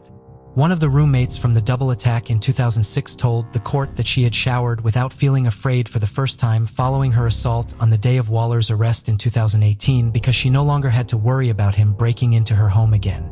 She also pointed out that Waller had not expressed any remorse or apologized to any of his victims. She revealed that his daughter, on the other hand, had reached out to her and apologized for her father's actions. Nicole Ernest Pate, believed to be Waller's first victim, told the court he should experience the barbaric sense of time around him, knowing that this is his fate will set me free for good. Following the statements from the victims, the judge imposed 2 terms, one of 459 years and one of 438 years to life. The sentences are to run consecutively, giving Waller a total sentence of 897 years to life. The judge ruled that Waller would not be eligible for parole both because he considered him to be a serious danger to society and because he had presented blatantly false testimony at trial. Waller maintains his innocence and plans to appeal his conviction. 40-year-old Rosalie O. Gutierrez Jr. lived in Kenosha, Wisconsin, and was a loving father of 2 children with whom he spent every other weekend. He was very outgoing, had lots of friends, and loved spending time outdoors. The last confirmed sighting of Rosalio occurred on Sunday, May 17, 2020, when he dropped his daughter off in Twin Lakes, a town 25 miles west of Kenosha. His last communication came at 8:27 that evening when he sent a text to a friend asking them to come over to his apartment. However, when they arrived at 9:37, he did not answer the door despite repeated knocks on the door, phone calls, and text messages. Rosalio failed to report to his job as a contractor in Lake County, Illinois on May 18th or 19th, which was highly unusual. Rosalio had been dating a woman at the time, and she became concerned when she could not get in contact with him. She, therefore, went to his apartment in the 37100 block of 15th Street to check on him. When she arrived, the sliding glass patio doors open. She looked inside and saw that the furniture was out of place, as though there had been an altercation in the apartment, and a large area rug was missing. There was also a large amount of fresh blood on the floor and on some pieces of furniture. She immediately called the police. Rosalio's vehicles were parked outside his apartment, and his cell phone had been left behind. Upon hearing of the disappearance, Rosalio's mother and stepfather, Celia and Eugene Patterson, immediately began the drive to Wisconsin from their home in Colorado to help search for him. Celia moved to the area as her son's disappearance dragged on, both to be close to the investigation and to spend time with their grandchildren, who were missing their father. While they could not quickly locate Rosalillo, authorities did quickly identify an individual with a motive to harm him. On May 21st, 2 days after Rosalio was reported missing, 39-year-old Zachary Anderson of Mequon, Wisconsin was charged with 2 felonies for stalking his ex-girlfriend, who was also the mother of his children, and her current boyfriend. That woman's name has not been disclosed in the media because of the stalking case, but the boyfriend Anderson was accused was Rosello Gutierrez Jr. In the criminal complaint against Anderson, the woman claims that he was aware of her relationship with Rosello and did not approve of it. She believed he had been tracking her movements and following her based on places she saw him and information he had about her movements and private conversations. When police interviewed Anderson's daughter, she told them that she had seen items that had been stolen from Rosalio's car while it was parked outside of her mother's home, including a letter and his car registration in her father's possession. Her father had also given her a phone and instructed her examination of that phone revealed that it had been used to order tracking devices from Amazon on April 21st. The girl also said that Anderson admitted to her that he had been videotaping her mother and Rosalio. Anderson denies these charges, and his defense attorney told the court that his former girlfriend had previously made false allegations against him. She had unsuccessfully petitioned for a restraining order against him in the past. Anderson told detectives that he was jealous of his former girlfriend's relationship with Rosello, but denied tracking her movements, recording her, or stealing from Roselio. He claimed his daughter had simply lied to the police and that he had never even met Roselio. Anderson remained in custody on the stalking charges until December of 2020, when they were formally dropped. Anderson was then charged with 2 new counts of stalking as well as with hiding a body and first-degree intentional homicide. While authorities had not located Rosello, they believed they had a strong enough circumstantial case to try Anderson for his murder without a body. Anderson was held without bond. Authorities had examined Anderson's minivan and discovered that its rear seats had been removed. Carpet in the back of the van had been cut away, and there was evidence that bleach had been used to clean it. 1 speck of blood was found in the car that had not been washed away, however, and DNA proved that the blood belonged to Rosalio Gutierrez Jr. It was after the DNA evidence was processed that Anderson was charged with murder. In addition to Anderson's minivan, police had also searched a burn pit near his home with cadaver dogs. They alerted on a burned bottle of bleach and what was left of several pieces of clothing, including the elastic band from a pair of underwear, buttons that came from Levi Strauss jeans, and steel-toed boots. According to one of Anderson's former partners, he had borrowed a pair of steel-toed boots from her grandfather and never returned them. Authorities found another burn pit during a search of a tree farm Anderson's family owned in Saukville and found in it remnants of fabric that matched the color and pattern of a shirt Anderson had been witnessed wearing as he left home on May 17th, the day Rosalio witnessing. Surveillance footage also shows Anderson purchasing 2 bags of 13-gallon garbage bags, 2 bags of latex gloves, 2 containers of bleach, and some items of food at a Walmart in Saukville the day after Rosalito's disappearance. His cell phone records from that day place him in the area of Cedar Beach Road from 8:45 a.m. to 11:41 p.m. This location is approximately 10 miles from his family tree farm and within half a mile of both Lake Michigan and a deep water-filled quarry. Despite all the circumstantial evidence that Anderson murdered Rosalio and potential clues as to where he may have disposed of his body, it has still not been found. While they believe they know what happened to Rosalillo, his family is distressed by the fact that they still do not know where he is. No one deserves this, Rosalio's mother told the Kenosha News after the homicide charge was filed against Anderson. "No one deserves for a life to be taken, and then, to make matters worse, not to be able to mourn over his body and give him a decent and Christian burial." Lisa Marie Ziegert, born in March 1968, spent most of her life in Agawam, Massachusetts. As one of 4 children in a tight-knit family, she had a deep passion for music, playing several instruments, including the flute and saxophone, in the Agawam High School band. She also served as the drum major for 2 years. During high school, Lisa was an active member of the National Honor Society and the American Field Service, and she contributed to both the school newspaper and the literary magazine. After graduating from Agawam High in 1986, she went on to Westfield State College. She graduated cum laude with a degree in elementary education in 1990. Her dream was to be a teacher, and her love of children had led her to work for several summers at a summer camp and to teach Sunday school at her parish. Children loved Lisa as well, in large part because she remained willing to see and enjoy the silly things in life, even as an adult. Lisa did not find a teaching position straight out of college, but did get hired as a teacher's aide at Agawam Middle School, working largely with students in the special education program. Lisa still loved music, and if a song she loved came on the radio when she was driving, she would pull into a parking lot so she could turn up the radio and get out of the car to dance. She loved to draw and often gave pieces of her artwork as gifts to friends and family. Lisa remained close with her family as a young adult and had a close group of friends. Many of these friends were close with the entire Ziegert family. Lisa's boyfriend, Blair, co-owned a house with one of the friends he had in common with Lisa, and they had several other members of their friend group as roommates, including Lisa's sister Lynn. In addition to working at the middle school during the day, 24-year-old Lisa also worked in the evenings as a clerk at Brittany's card and gift shop, where she had been employed since 1989. When one of Lisa's co-workers, named Sophia, arrived at the card shop on the morning of April 16, 1992, she was surprised to see Lisa's car still in the parking lot, as Lisa should have been at her job at the middle school at that time. When she went to the front door, she found it unlocked. The lights were still on, and the music was still playing when she went inside. Lisa would normally turn both of them off before leaving for the night and never forgot to lock up at the end of her shift.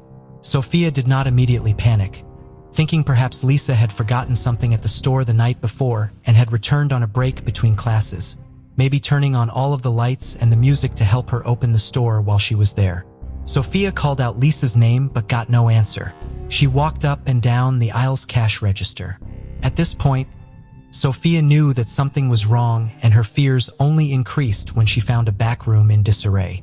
She ran out of the store and to another business across the street to call the police.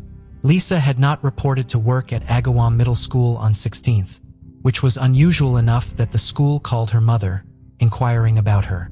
Lisa's mother, Dee, did not immediately panic, assuming there was an innocent explanation for Lisa not going to work, like her oversleeping, which was unusual but not impossible. Word of the scene at the card store and Lisa's disappearance community quickly, however, reaching Lisa's sister Lynn shortly after Sophia called the police. Lynn went to her mother's job to tell her that Lisa was missing, and at that point Dee realized that something truly was wrong. At the card store, police found a dent in the door that looked like a heel mark and boxes in the back that were crushed, as though someone had been on top of them. There was also a small amount of blood splatter on several boxes. It appeared that Lisa had somehow been lured to the back of the store, where there had been a struggle. Police theorized that she had been taken out of the back entrance on the side of the building and into an alley. 2 doors and a card rack were removed by police as evidence. No money was found to be missing from the cash register. Lisa's shift on 15th had started at 4 p.m. and she was supposed to close the store at 9. She was the only employee at the store for her shift. A police officer had noticed that the lights at the card shop had still been on at 3 a.m. and put it in his notes but could not follow up on it because he was then called to transport a prisoner. Lisa had spoken with the owner of the carpet store next door for about 15 minutes before he left to go home at 7:35 after closing his store. They commiserated over the parking problems at the shopping center caused by people using its lot when going to the nearby bowling alley instead of the stores in the center. Before he left, he told Lisa he wouldn't be challenging any of the drivers because, in his words, there are a lot of crazy people out there. Authorities were eventually able to narrow down the time of Lisa's disappearance to a short window of time. The last transaction on the cash register occurred at 8:20 p.m. Another customer arrived at the store at 9:0:5 but found it empty. She thought she heard a noise from the back of the store but left without investigating it. This meant Lisa vanished sometime between ringing out the purchase at 8:20 and when the customer arrived just after 9 on April 15th. Scent tracking dogs were brought in and nearby drains and sewers were searched. Officers searched the surrounding area on foot, and helicopters were used to search the area from above. Both the state police and the FBI were brought into the investigation. The Westfield River was not far from the shop, so its banks were also searched. Numerous people who knew Lisa, both in Massachusetts and in Connecticut, were interviewed. For most of the day on 16th, the case was treated as a missing persons case, but on 17th Agawam Police Lieutenant Robert Campbell told the press that the chances of Lisa simply walking away from the store were slim, and the following morning, he formally announced that the case was considered a kidnapping as their investigation had ruled out other possibilities. April 19th was Easter Sunday in 1992. With Lisa still missing, all 12 churches in Agawam passed out white ribbons for their congregants to wear as a sign of hope that Lisa would soon be found and of support for her family at their services that morning. Later that day, around 2 p.m., a man was walking his dog just a few miles away from the card shop. Looking into a wooded area off of Route 75, he saw what appeared to be a partially clothed woman's body and called the police. Based off of the clothing with the body and a charm bracelet on her wrist, the woman was quickly identified as Lisa Ziegert. Lisa's autopsy would show that she had been raped, and in addition to numerous defensive injuries, she had suffered 8 knife wounds. The fatal wound had been to her neck. Lisa's disappearance had been followed by 3 days of snow and sleet, so when investigators responded to the scene, they were up to their ankles in mud. They followed in each other's tracks so as to preserve evidence, such as the tire tracks that were visible in the area. After visiting the crime scene, Agawam Police Detective Wayne Massey sped to the Ziegert house, fearing that if he slowed down at all, he would lose his nerve and leave the difficult task of informing Lisa's family of her death to someone else. He tried to think of the least offensive word he could use for dead.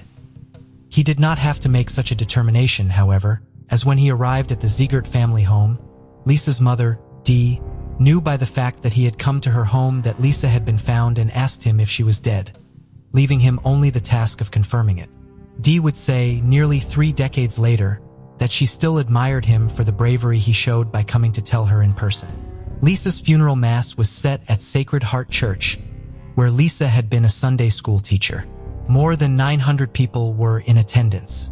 In early May, Joseph O'Neill, the owner of Brittany's card and gift shop, made the decision to permanently close the store.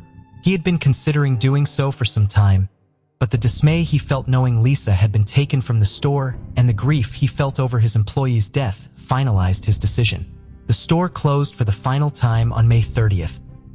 Lisa's murder was devastating not only to her family and friends, but to her community as well. Agawam previously had a very small town feel to it, and its residents felt safe there. That all changed after Lisa was abducted and killed.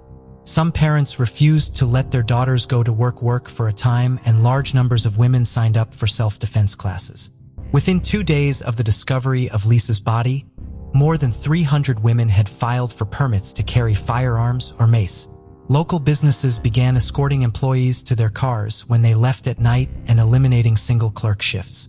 Police also began offering to perform check-ins at businesses that were open late to ensure the safety of the people working there. All 8 members of the Detective Bureau at the Agawam Police Department were put on the case, and 8 other investigators from other agencies joined them. The FBI provided resources for the investigation, and the Connecticut State Police were brought in because the proximity of the site where Lisa's body was found to the state border.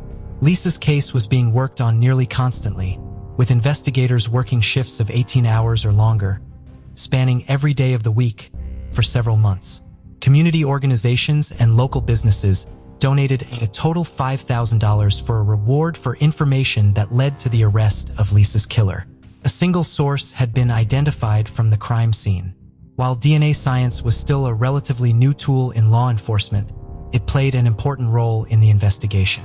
While no one in the Seeger family or Lisa's circle of friends ever suspected Lisa's boyfriend, Blair, of being the perpetrator, he was investigated thoroughly by police because of his relationship with Lisa.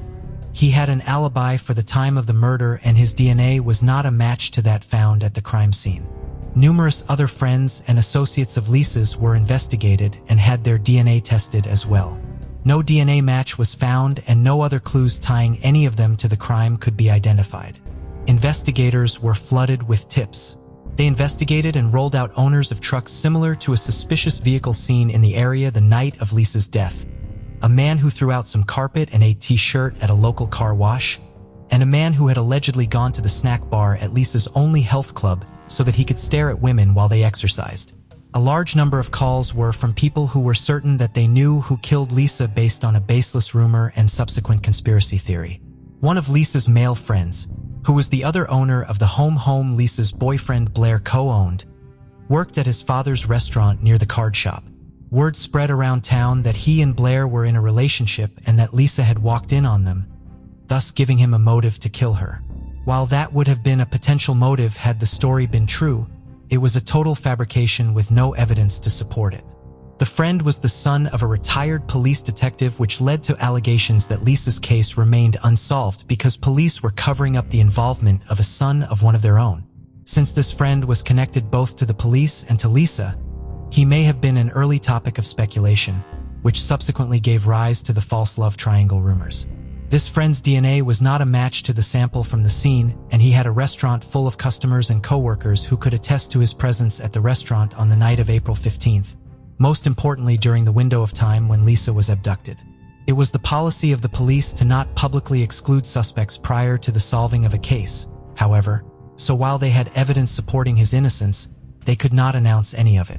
People who believed the rumors would continue to call in claiming he was guilty every time there was a renewed appeal for information in the case for decades, which did nothing to help the investigation. Despite ongoing investigative efforts, police eventually ran out of leads. It's like you hope the hand of God is going to come down and tap you on the shoulder, Detective Macy told the Union News on the first anniversary of Lisa's murder. But it turns out to be just rehashing old leads and trying to come up with new angles. Investigators were therefore optimistic when the national television program, Unsolved Mysteries, featured Lisa's case in October of 1993. Detective Macy went to California so that he could be at the show's phone bank when the segment first aired and receive any tips as soon as they came in. Within an hour of the broadcast, more than 100 tips related to the case were called in from throughout the Northeast. One of these tips was from the customer who had entered the card shop just after 9 p.m. on the day of the crime, which allowed authorities to identify such a narrow window of time during which Lisa was abducted. A few other tips worth following up on were received as well, but the case remained unsolved.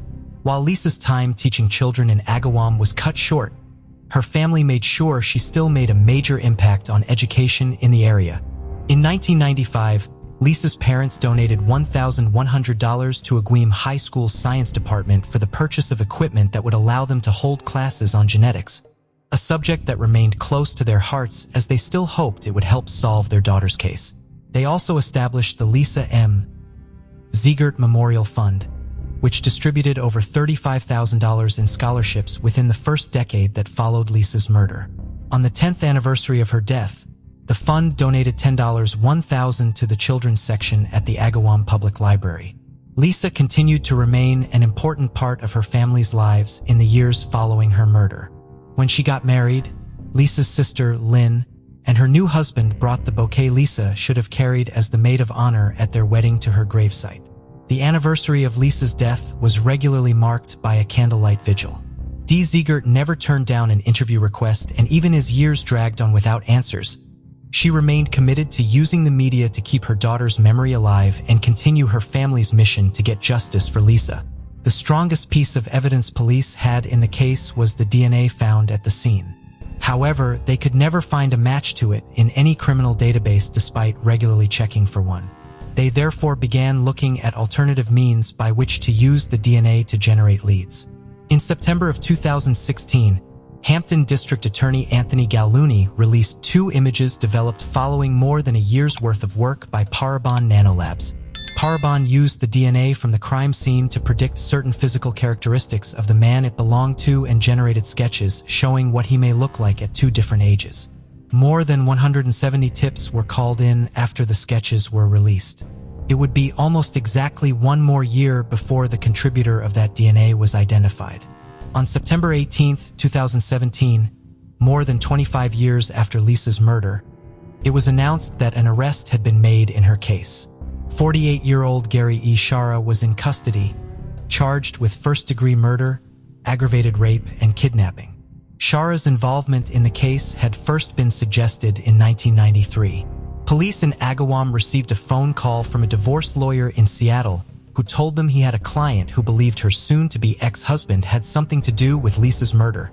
Joyce McDonald Shara had lived with her husband Gary in his hometown of Longmeadow, Massachusetts, just east of Agawam. She claimed that he was unusually interested in the media coverage of Lisa's case and would hurry into the room whenever it was mentioned on the news and remain fixated on the television for the duration of the report. Police followed up on Gary Shara, but Joyce's credibility was quickly called into question. According to friends, she had a long history of mental health issues and alcohol abuse. She and Gary had a tumultuous relationship and were in the middle of a lengthy and contentious battle over their young son, whom Joyce had taken to Seattle without Gary's knowledge or permission, even though he was the boy's custodial parent. Because of the notoriety of Lisa's case, police had previously received numerous tips from women claiming their partners had been involved that turned out to have been called in following infidelity, abuse, or a breakup in the relationship. The circumstances surrounding Joyce and Gary's relationship raised concerns that this may have been one of those tips.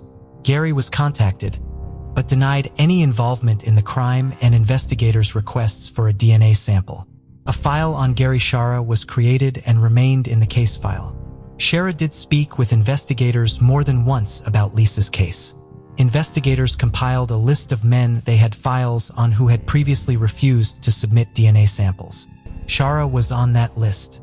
In 2002, he agreed to a short interview but said during it that he wouldn't provide his DNA because he was afraid of cloning.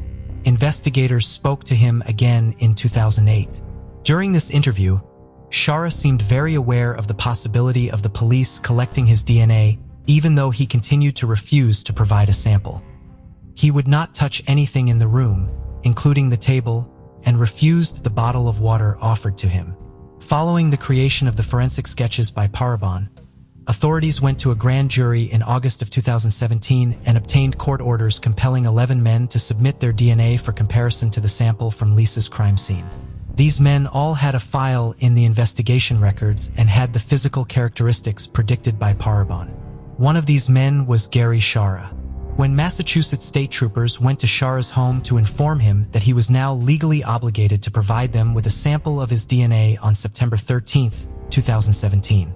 He was not there and they were only able to speak with his roommate. They told the roommate that they had important paperwork to deliver to Gary and left a business card. The next day, Shara's friend came in to see the state troopers. She had discovered 3 handwritten documents Shara had left for her in her apartment. One was a last will and testament, one was a brief note of apology to the Ziegert family, and the third and longest was an extensive confession to the rape and murder of Lisa Ziegert. I've never really been or even felt normal. From a very young age, I was fascinated by abduction and bondage. I could never keep it too far from my mind for long. On that fateful day, I let myself do something terrible, he wrote in the letter. I had no intention of killing her when I grabbed her, but events spun out of my control, and in the eyes of the law, it is all the same. I had never regretted anything so much. I was young and headstrong and foolish. Emphasis on that last part. While he admitted to Lisa's murder and to his lengthy fascination with abduction, he said that Lisa was his only victim. I also never did anything of the like again. I hated what happened. I despised myself. I thought of turning myself in 100 of times over the years, but I truly am a coward. He wrote, "Today it will end. I will take my own life or face the music as it were." Shara was still not sure which of these options he would take. He indicated that he knew that once his DNA was analyzed, he would be sent to prison for the rest of his life. As of the writing of the letter, he was unsure if he was strong enough to finally take responsibility for his actions, or if he would take what he described as the coward's way out. Authorities immediately began searching for Chara, both because he was trying to evade them and because they believed he would take his own life rather than face prosecution. Chara's black Honda Civic was ultimately found in the parking lot of Johnson Memorial Medical Center in Stafford Springs, Connecticut, with what appeared to be a suicide note on its dashboard. "To whomever finds my body, I apologize for any psychological trauma incurred. Paul Mass State Police, thank you," it read. Chara had attempted to take his own life by overdosing on Motrin, but had then driven himself to the emergency room. He was taken into custody on September 16th and arraigned as a fugitive from justice prior to his extradition back to Massachusetts. Search warrants for both Chara's apartment and his girlfriend's apartment had been issued and were executed on September 15th. Several items that could be a source of Chara's DNA, including his toothbrush, were collected and tested. His DNA was in fact a match to the DNA from the crime scene. Chara's ex-wife Joyce could not provide further information about why she had initially believed Gary was involved in Lisa's murder because she had passed away in 2014. In court documents related to her divorce from Gary, however, authorities found an allegation by her that Gary had told her he could only have sex with her if he were in control and had a knife to her throat. Speaking to her family members, investigators also learned that Joyce had called her sister the day after Lisa's abduction, concerned by the fact that her husband had come home very late the night before, full of nervous energy and covered in scratches. Chara had also given Joyce a music box featuring a blue carousel horse and told her he had purchased it from Brittany's card shop. He told her a little old lady with gray hair had sold it to him, but the store did not employ anyone matching that description. By the time Chara was arrested, there was no way to confirm if the exact music box had been sold at Brittany's, but former employees did say that it was consistent with the kind of items they sold at the time. Even without Joyce's testimony, prosecutors believed they had a very strong case against Chara thanks to the confession letter and the DNA found at the crime scene. Despite this strong evidence, including his own confession to the crime, Chara still pleaded not guilty to the charges he was facing. Prosecutors and Chara's defense team began preparing for trial. 2 years later, however, Chara appeared in court to make a change in plea. On September 25, 2019, he confirmed to a judge that he was the individual who had murdered Lisa Ziegert and that he was forever giving up his right to a jury trial. Guilty pleas to a charge of first-degree murder are rare in Massachusetts, as the state has a mandatory sentence of life in prison without the possibility of parole for that charge. The district attorney's office would be dropping the kidnapping and aggravated rape charges as the statute of limitations on them had expired. Lisa's family was in the courtroom as Chara was formally sentenced to life in prison without had cared so much for and had never given up on her Lisa. Had cared so much for and had never given up on her Lisa and her relief that her family would not have to go through the further stress of a jury trial. Following the judge's acceptance of Chara's guilty plea, Hampton District Attorney Anthony Gallooni made a statement saying, "It remains tragically true that Lisa will never return to her loving family, but the search for criminal justice ended today with the beginning of Gary Ashara's life sentence in prison.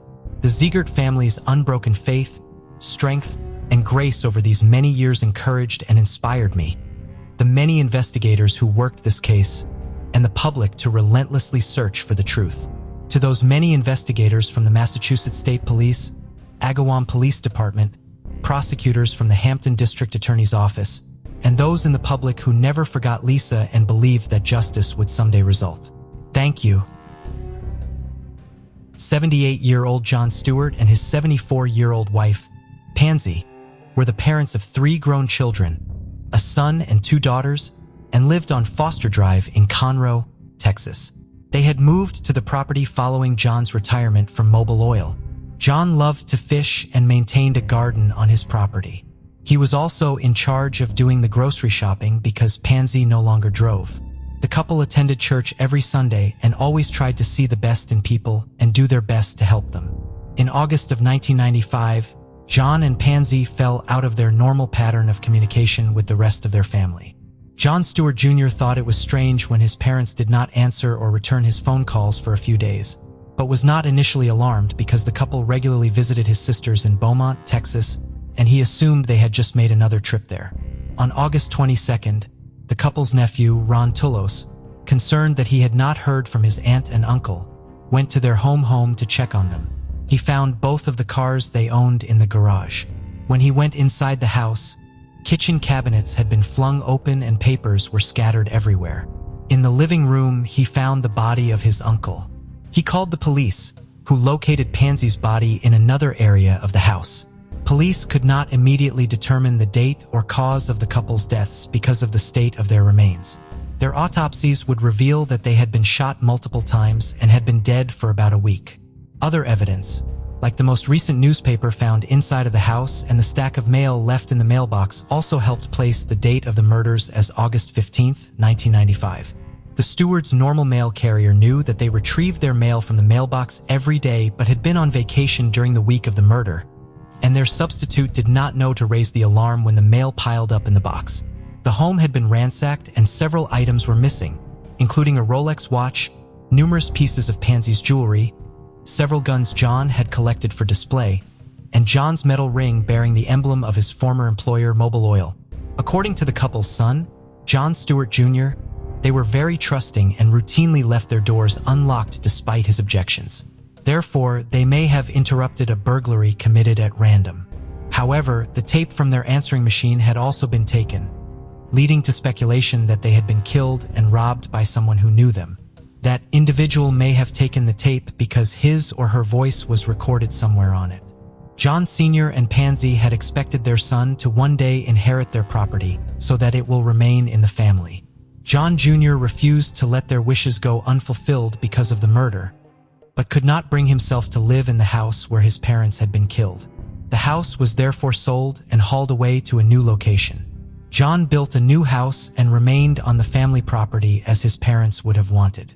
The Stewart family hired a private investigator, and the case was featured in the local media, but ultimately went cold. In February of 2021, the Montgomery County Sheriff's Office launched their new cold case warm-up initiative in partnership with Clear Channel Outdoor. The initiative will post information about cold cases on 32 digital billboards across 5 counties in Texas. A new case will be featured quarterly. The first case highlighted by the initiative was John and Pansy's. Clear Channel Outdoor estimated that the billboards will generate more than 2 million market impressions within the first month they are displayed. Authorities say they have exhausted their leads in the case and hope that the billboards will generate new ones for them to follow up on and hopefully solve the case. "We need closure. My parents need justice," John Stewart Jr. said at the announcement of the new initiative. "I just would like one person to say something that would help us solve this. Thank you for joining us on this journey into the depths of unsolved mysteries." Cold cases not only challenge our understanding of the past, but also ignite our curiosity and determination for answers. Remember to subscribe to stay updated on our latest investigations. And if you have any information regarding the cases we've covered, don't hesitate to reach out.